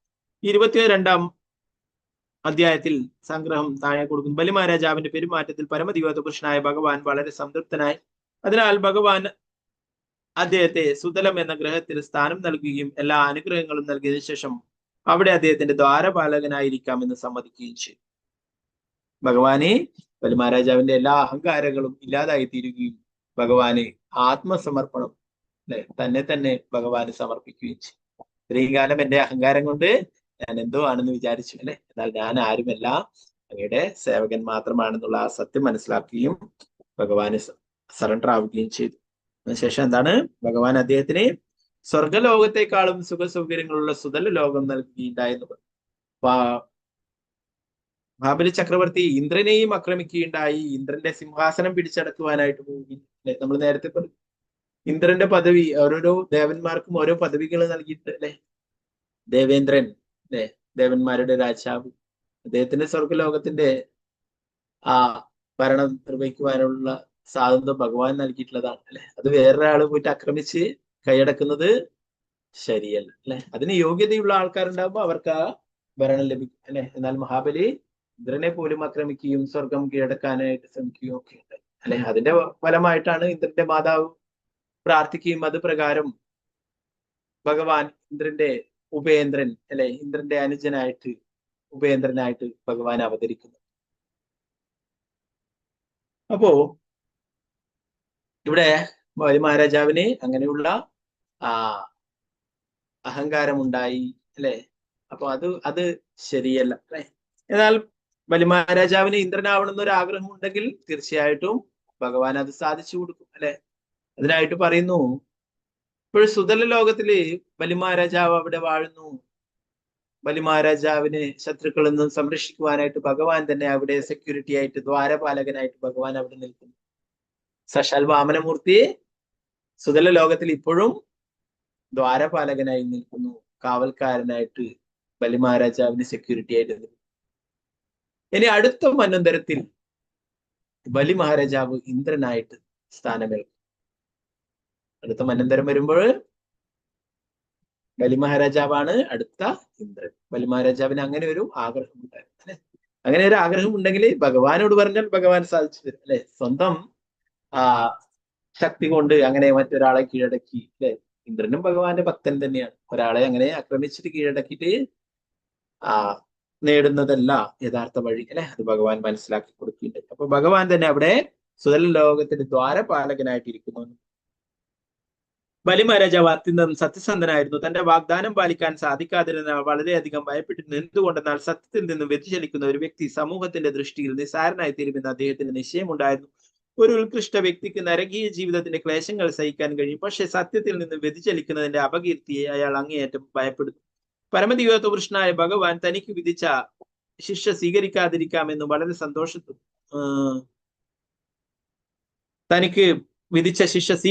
വളരെ സന്തോഷത്തോടെ ബലിമഹാരാജാവ് സമ്മതിച്ചു. ബലിമഹാരാജാവിന്റെ കുലത്തിൽ വിഷ്ണുവിനോടുള്ള ശത്രുത മൂലം നിരവധി ധ്യാനയോഗികൾ പോലും നേടിയതിനേക്കാൾ ഉന്നതമായ ഗതി നേടിയ നിരവധി അസുരന്മാരുണ്ടായിരുന്നു. പ്രഹ്ലാദ് മഹാരാജാവിന് ഭക്തിയുത സേവനത്തിൽ ഉണ്ടായിരുന്ന ദൃഢനിശ്ചയം ബലിമഹാരാജാവ് പ്രത്യേകം അനുസ്മരിച്ചു. ഇക്കാര്യങ്ങളെല്ലാം കണക്കിലെടുത്ത അദ്ദേഹം വിഷ്ണുവിന്റെ മൂന്നാമത്തെ ചുവട് വയ്ക്കുന്നതിനുള്ള സ്ഥലമായി തന്റെ ശിരസ് ദാനം നൽകാൻ തീരുമാനിച്ചു. പരമദിവ്യത്വ പുരുഷനായ ഭഗവാനെ സംതൃപ്തിപ്പെടുത്തുന്ന എത്രയോ മഹത് വ്യക്തികൾ തങ്ങളുടെ കുടുംബ ബന്ധങ്ങളും ഭൗതിക സമ്പത്തുകളും പരിത്യജിച്ചിട്ടുണ്ടെന്ന കാര്യം അദ്ദേഹം പരിഗണിച്ചു. തീർച്ചയായും ഭഗവാന്റെ വ്യക്തിഗത സേവകരായി തീരുന്നതിന് വേണ്ടി അദ്ദേഹത്തിന്റെ സംതൃപ്തിക്കായി സ്വന്തം ജീവൻ പോലും അവർ ചിലപ്പോൾ ത്യജിക്കുന്നു. അപ്രകാരം പൂർവാചാര്യന്മാരുടെയും ഭക്തന്മാരുടെയും കാൽവിധികൾ പിന്തുടർന്നുകൊണ്ട് ബലിമഹാരാജാവ് സ്വയം വിജയം കൈവരിച്ചതായി നിരീക്ഷിച്ചു. ബലിമഹാരാജാവ് വരുണപാശത്തിൽ ബന്ധിതനായ നിലയിൽ ഭഗവാന് പ്രാർത്ഥനകൾ അർപ്പിച്ചുകൊണ്ടിരിക്കുന്നതിനിടയിൽ അദ്ദേഹത്തിന്റെ പിതാമഹൻ പ്രഹ്ലാദ് മഹാരാജാവ് അവിടെ പ്രത്യക്ഷപ്പെട്ടു. ബലിമഹാരാജാവിന്റെ ഭൗതിക സമ്പത്തുകൾ തന്ത്രപൂർവ്വം അപഹരിച്ച പരമദിവ്യത്വ പുരുഷനായ ഭഗവാൻ അതിലൂടെ അദ്ദേഹത്തെ മോചിപ്പിച്ചത് എങ്ങനെയെന്ന് പ്രഹ്ലാദ് മഹാരാജാവ് വിസ്തരിച്ചു.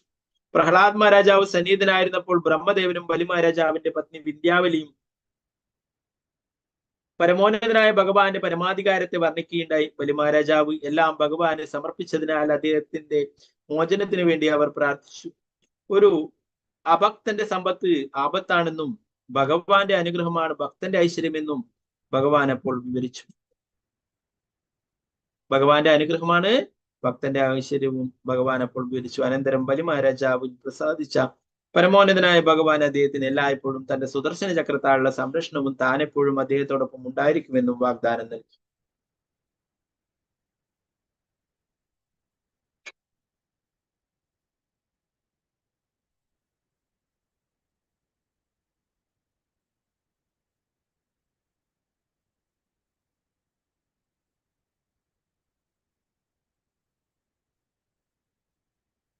ഇപ്പോ എന്താ പറയുന്നത്, ഈ ഇവിടെ യഥാർത്ഥത്തിലേ ബലിമഹാരാജാവിന് അനുഗ്രഹങ്ങളാണ് നൽകുക അല്ലെ. അവിടെ ഒരു ശ്ലോകത്തിൽ ഈ അദ്ദേഹത്തിന്റെ ഒരു ശ്ലോകത്തിൽ പറയുന്നുണ്ട്,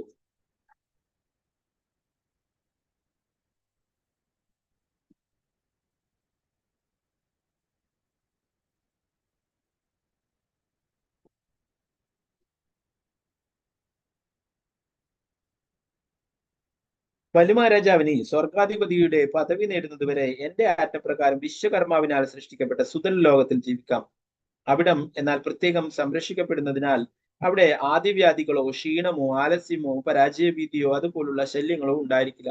ബലിമഹാരാജാവേ, ഇപ്പോൾ ഭവാൻ അവിടെ ചെന്ന് സമാധാനപൂർവം ജീവിക്കുക.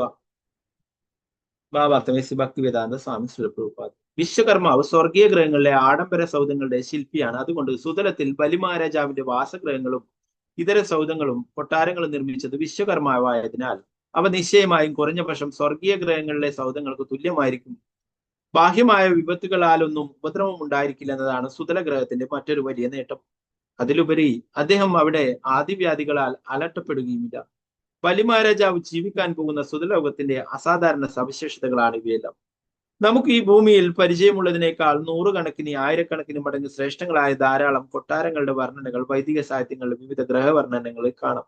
കൊട്ടാരങ്ങളെ കുറിച്ച് പറയുമ്പോൾ അത് സ്വാഭാവികമായും മഹാനഗരങ്ങളുടെയും പട്ടണങ്ങളുടെയും ആശയങ്ങൾ ഉൾപ്പെട്ടതാണ്. നിർഭാഗ്യവശാൽ അന്യഗ്രഹ പര്യവേഷണ ശ്രമത്തിൽ മുഴുകിയിട്ടുള്ള ആധുനിക ശാസ്ത്രജ്ഞർക്ക് ആ ഗ്രഹങ്ങളിൽ പാറകളും മണ്ണുമല്ലാതെ മറ്റൊന്നും കണ്ടെത്താൻ കഴിയില്ല. തീർച്ചയായും അവർ അവരുടെ ബാലിശമായ വിനോദയാത്ര തുടർന്നേക്കാം. പക്ഷേ അവരുടെ പര്യവേഷണങ്ങൾക്ക് വൈദിക സാഹിത്യ വിദ്യാർത്ഥികൾ പോലും ഒരിക്കലും വിശ്വസിക്കുകയോ അന്യഗ്രഹ പര്യവേഷണത്തിന് അവരെ അംഗീകരിക്കുകയോ ചെയ്താൽ.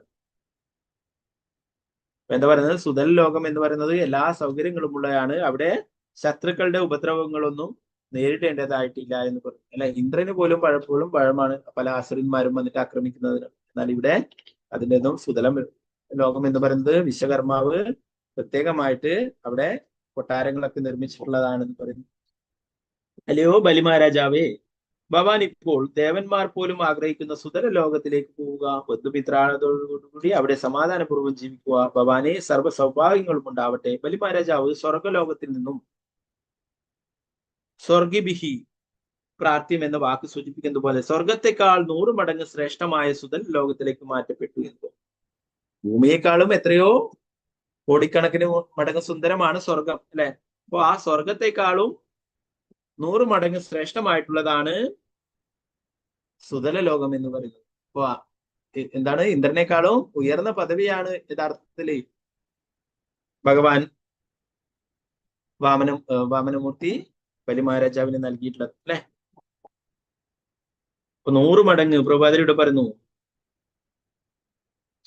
സ്വർഗബി പ്രാർത്ഥ്യം എന്ന വാക്ക് സൂചിപ്പിക്കുന്നത് സ്വർഗത്തെക്കാൾ 100 മടങ്ങ് ശ്രേഷ്ഠമായ സുതൽ ലോകത്തിലേക്ക് മാറ്റപ്പെട്ടു. പരമദിവ്യത്വ പുരുഷനായ ഭഗവാൻ അദ്ദേഹത്തിന്റെ ഭക്തന്റെ ഭൗതിക ഐശ്വര്യങ്ങൾ ഇല്ലാതാക്കുമ്പോൾ അവനെ ദാരിദ്ര്യത്തിലേക്ക് തള്ളുമെന്ന് അർത്ഥമാക്കരുത്. മറിച്ച് ഭഗവാൻ അവനെ കൂടുതൽ ഉയർന്ന അവസ്ഥയിലേക്ക് ഉയർത്തുകയാണ് ചെയ്യുന്നത്. പരമദിവ്യത്വ പുരുഷനായ ഭഗവാൻ ബലിമഹാരാജാവിനോട് അദ്ദേഹത്തിന്റെ കുടുംബത്തിൽ നിന്നും വേർപെടാൻ ആവശ്യപ്പെട്ടില്ല. പകരം കുടുംബാംഗങ്ങളോടൊപ്പം ജീവിക്കുവാൻ അനുവദിക്കുകയാണ് ചെയ്തത്. ജ്ഞാതിബി പരിവാരിത.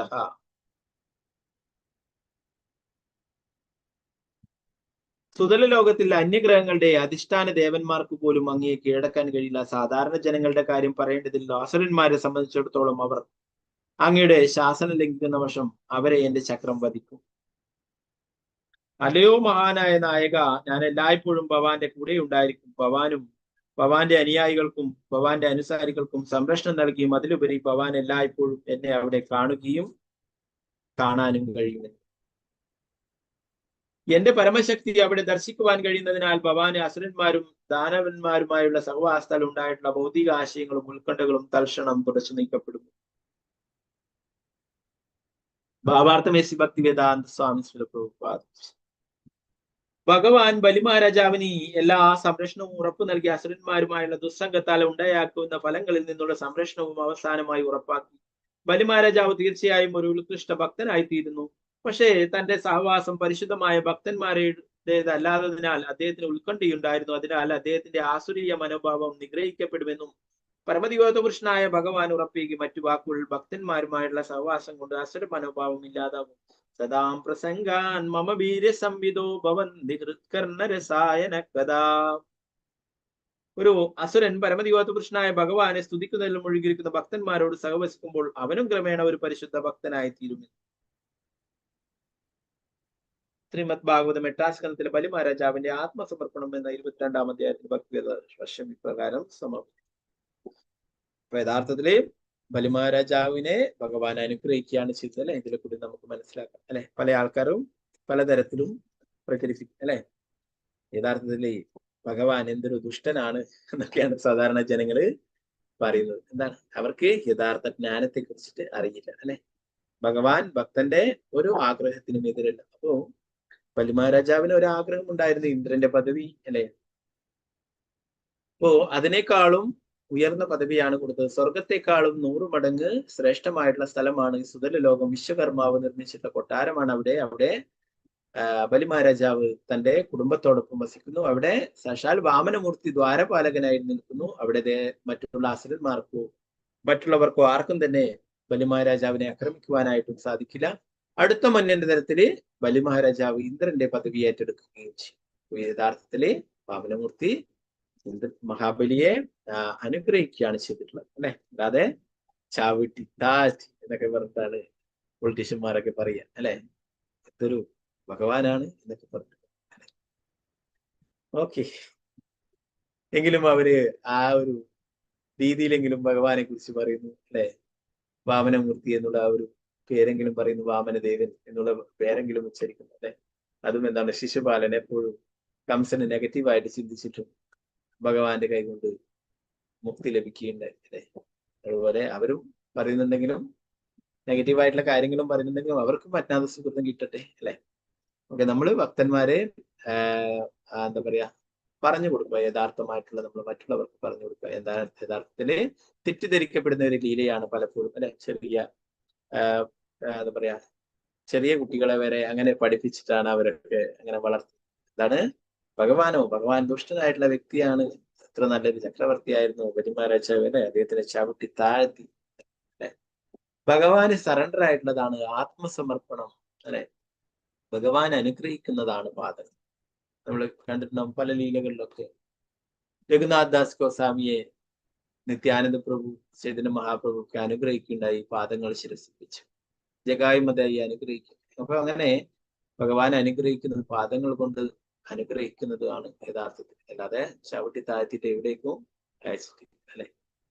അപ്പോ ബലിമഹാരാജാവിന് അങ്ങനെ ഒരു ആഗ്രഹം ഉണ്ടായത് കൊണ്ട് തൽക്കാലത്തേക്ക് ഇപ്പോഴും ഈ ഇന്ദ്രൻ തുടരുന്നിടത്തോളം കാലം സുതല ലോകത്തിൽ ഇന്ദ്രനേക്കാളും 100 മടങ്ങ് ഐശ്വര്യത്തോടും സുഖസൗകര്യങ്ങളോടും കൂടി വസിക്കുവാനും അടുത്ത മന്വന്തരത്തിൽ ഇന്ദ്രന്റെ പദവിയിലേക്ക് പോവാനും ഭഗവാൻ അവസരം നൽകിയാണ് ഉണ്ടായിട്ടുള്ളത്.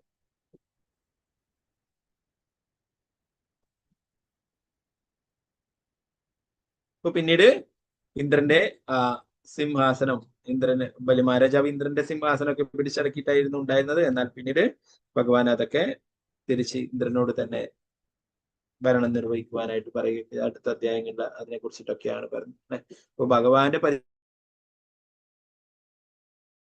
പരിശുദ്ധ ഭക്തനാണ് പ്രഹ്ലാദ് മഹാരാജ് അല്ലെ. പ്രഹ്ലാദ് മഹാരാജിന്റെ കൊച്ചുമകനാണ് ബലിമഹാരാജാവിന്റെ. അപ്പൊ ഭഗവാന്റെ പരിശുദ്ധ ഭക്തൻ തന്നെയാണ് അല്ലെ. നമ്മൾ നേരത്തെ പ്രഹ്ലാദ് മഹാരാജിന്റെ ലീലകളെ കുറിച്ചിട്ടൊക്കെ ചർച്ച ചെയ്യും. അപ്പൊ ഭഗവാന്റെ പരിശുദ്ധ ഭക്തനായിട്ടുള്ള പ്രഹ്ലാദ് മഹാരാജിന്റെ കൊച്ചുമകൻ അല്ലെ. തീർച്ചയായിട്ടും ഭഗവാന് പ്രിയപ്പെട്ടവൻ തന്നെയാണ് അല്ലെ. അതുകൊണ്ട് ഭഗവാൻ എല്ലാ അനുഗ്രഹങ്ങളും നൽകുകയാണ് ചെയ്തത്. वामनदास की जय, श्री प्रभुपाद की जय, गुरु महाराज की जय, निताय गौर प्रेमानंदे, हरे हरि हरे कृष्ण. സമയം കൂടുതൽ എടുത്തു, സോറി. ഓക്കെ, പിന്നീട് ഏകാദശി ബ്രേക്ക് ചെയ്യാനായിട്ടില്ല കേട്ടോ, ആരും ധൃതിയാക്കണ്ട. 10:19 മുതലേ ഏകാദശിയുടെ ബ്രേക്ക് ടൈം ഉള്ളൂ കേട്ടോ. 10:19 മുതൽ 10:26 വരെയാണ് കാണിക്കുന്നത്. ചെറിയ മിനിറ്റുകളുടെ വ്യത്യാസം അങ്ങോട്ടും ഇങ്ങോട്ടൊക്കെ ഉണ്ടാവും. അപ്പോ അതെല്ലാവരും ശ്രദ്ധിക്കുക. ആ സമയത്തിനിടയ്ക്കിൽ തന്നെ എന്തെങ്കിലും പെട്ടെന്ന് ധാന്യങ്ങൾ എന്തെങ്കിലും കഴിച്ചിട്ട് ബ്രേക്ക് ചെയ്യുക. ഓക്കെ. പിന്നീട് ഇന്ന് വേറൊരു വിശേഷമുള്ളത് ജീവ ഗോസ്വാമിയുടെ അപ്പിയറൻസ് ഡേ ആണ്. ഷഡ് ഗോസ്വാമിമാരിലെ ജീവ ഗോസ്വാമിയുടെ അവതാര ദിനമാണ്, ആവിർഭാവ ദിനമാണ് ഇന്ന്.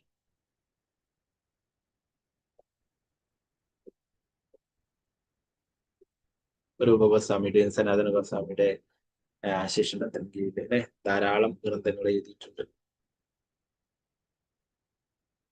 ജീവ ഗോസ്വാമിയുടേതാണ് ശ്രീരാധാ ദാമോദര ഭഗവാൻ ജീവ ഗോസ്വാമി ആരാധിച്ചു. അപ്പോ ജീവ ഗോസ്വാമിയുടെ ആവിർഭാവ ദിനവും കൂടിയാണ്, ഭഗവാന്റെ അവതാര ദിനമാണ്.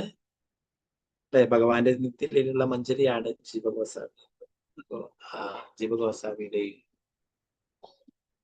ആവിർഭാവ ദിനമാണ് ഇന്ന്. നമുക്ക് ജീവ ഗോസ്വാമിയോട് പ്രാർത്ഥിക്കാം, ഭഗവാന്റെ ഭക്തി രീതിയിൽ തുടരാനായിട്ട് സാധിക്കട്ടെ. ജയ് കൃഷ്ണ.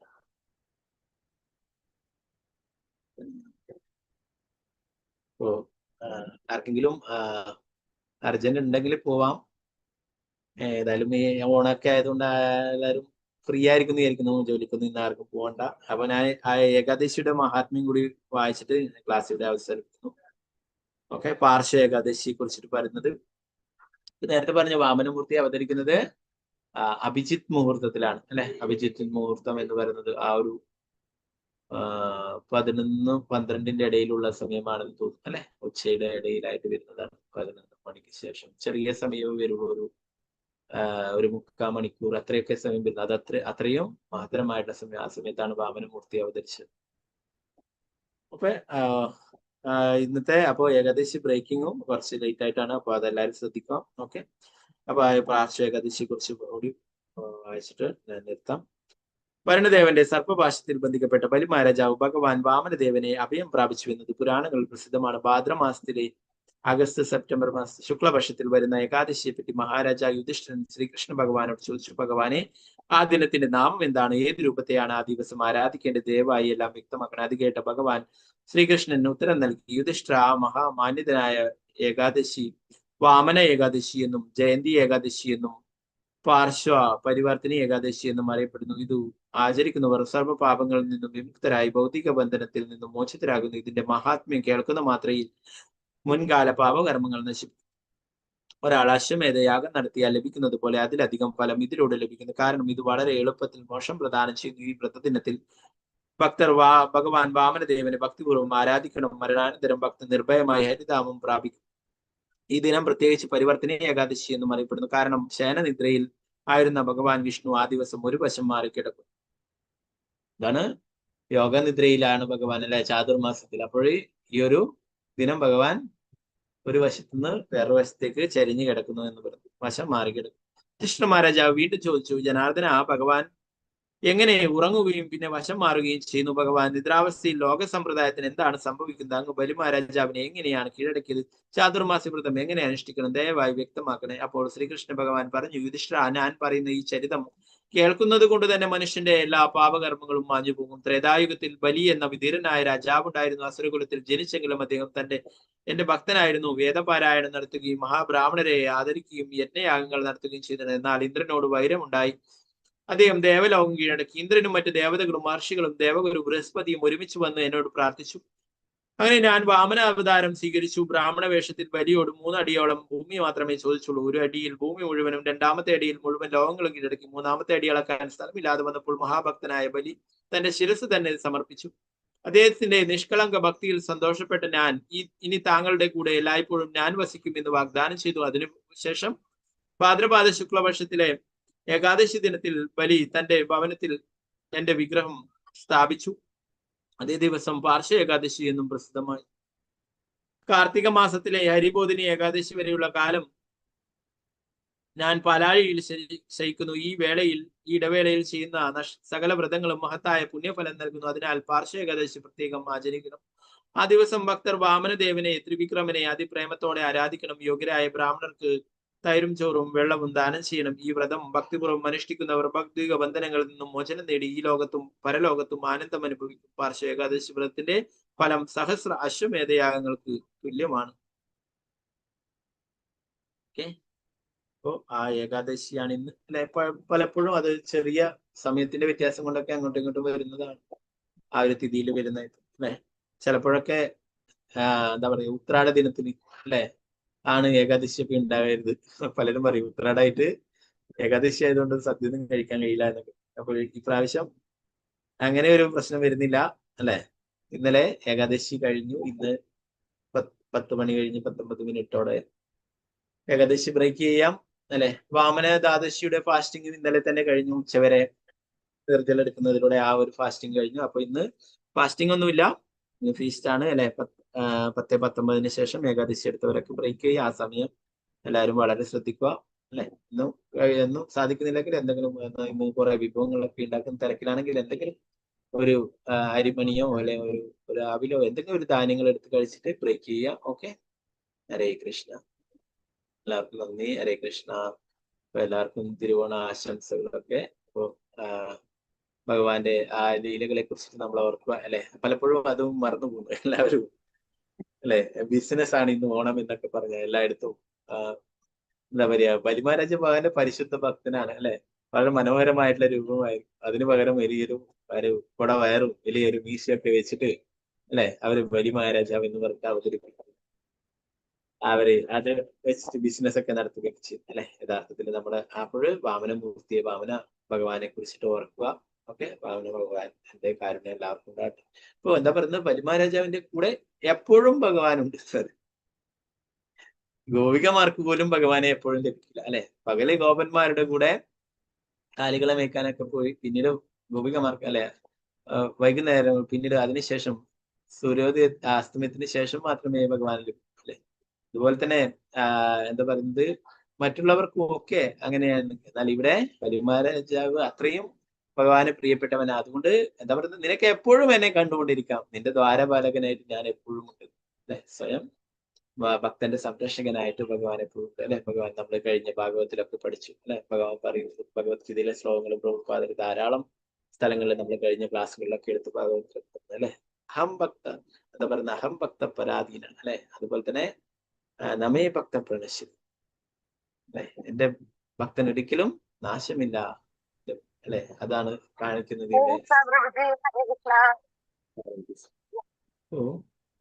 ഒരിക്കലും നാശമില്ല. എപ്പോഴും ഭഗവാൻ ഭക്തന്റെ സംരക്ഷണത്തിനാണ്. ഭഗവാന് പ്രിയപ്പെട്ട ഭക്തനാണ് ബലിമഹാരാജ. ഓക്കെ, അപ്പൊ എല്ലാവർക്കും നന്ദി. ഓക്കെ, അപ്പൊ എല്ലാവരും ഒരു റിമൈൻഡർ വെക്കുക. ആ സമയത്ത് ഏകദേശം ബ്രേക്ക് ചെയ്യേണ്ട സമയം മിസ്സായി പോകരുത്. ഓക്കെ, ആ സമയത്ത് എല്ലാവരും ബ്രേക്ക് ചെയ്യുക. 10:19 മുതൽ 10:26 വരെ ആ സമയമാണ് വൈഷ്ണവ കലണ്ടറിൽ കാണിക്കുന്നത്. ആ സമയത്ത് തന്നെ എല്ലാവരും ബ്രേക്ക് ചെയ്യുക. ഓക്കെ, ഹരേ കൃഷ്ണ. വംശകൽപതരൂപശ കൃപാസിന്ധുഭ്യവചാപതിദാനം പാവനഭ്യോ വൈഷ്ണവേഭ്യോ നമഃ. അനന്തകോടി വൈഷ്ണവ വൃന്ദ കി ജയ. ശ്രീ പ്രഭുപാദ് കി ജയ. മഹാരാജ് കി ജയ.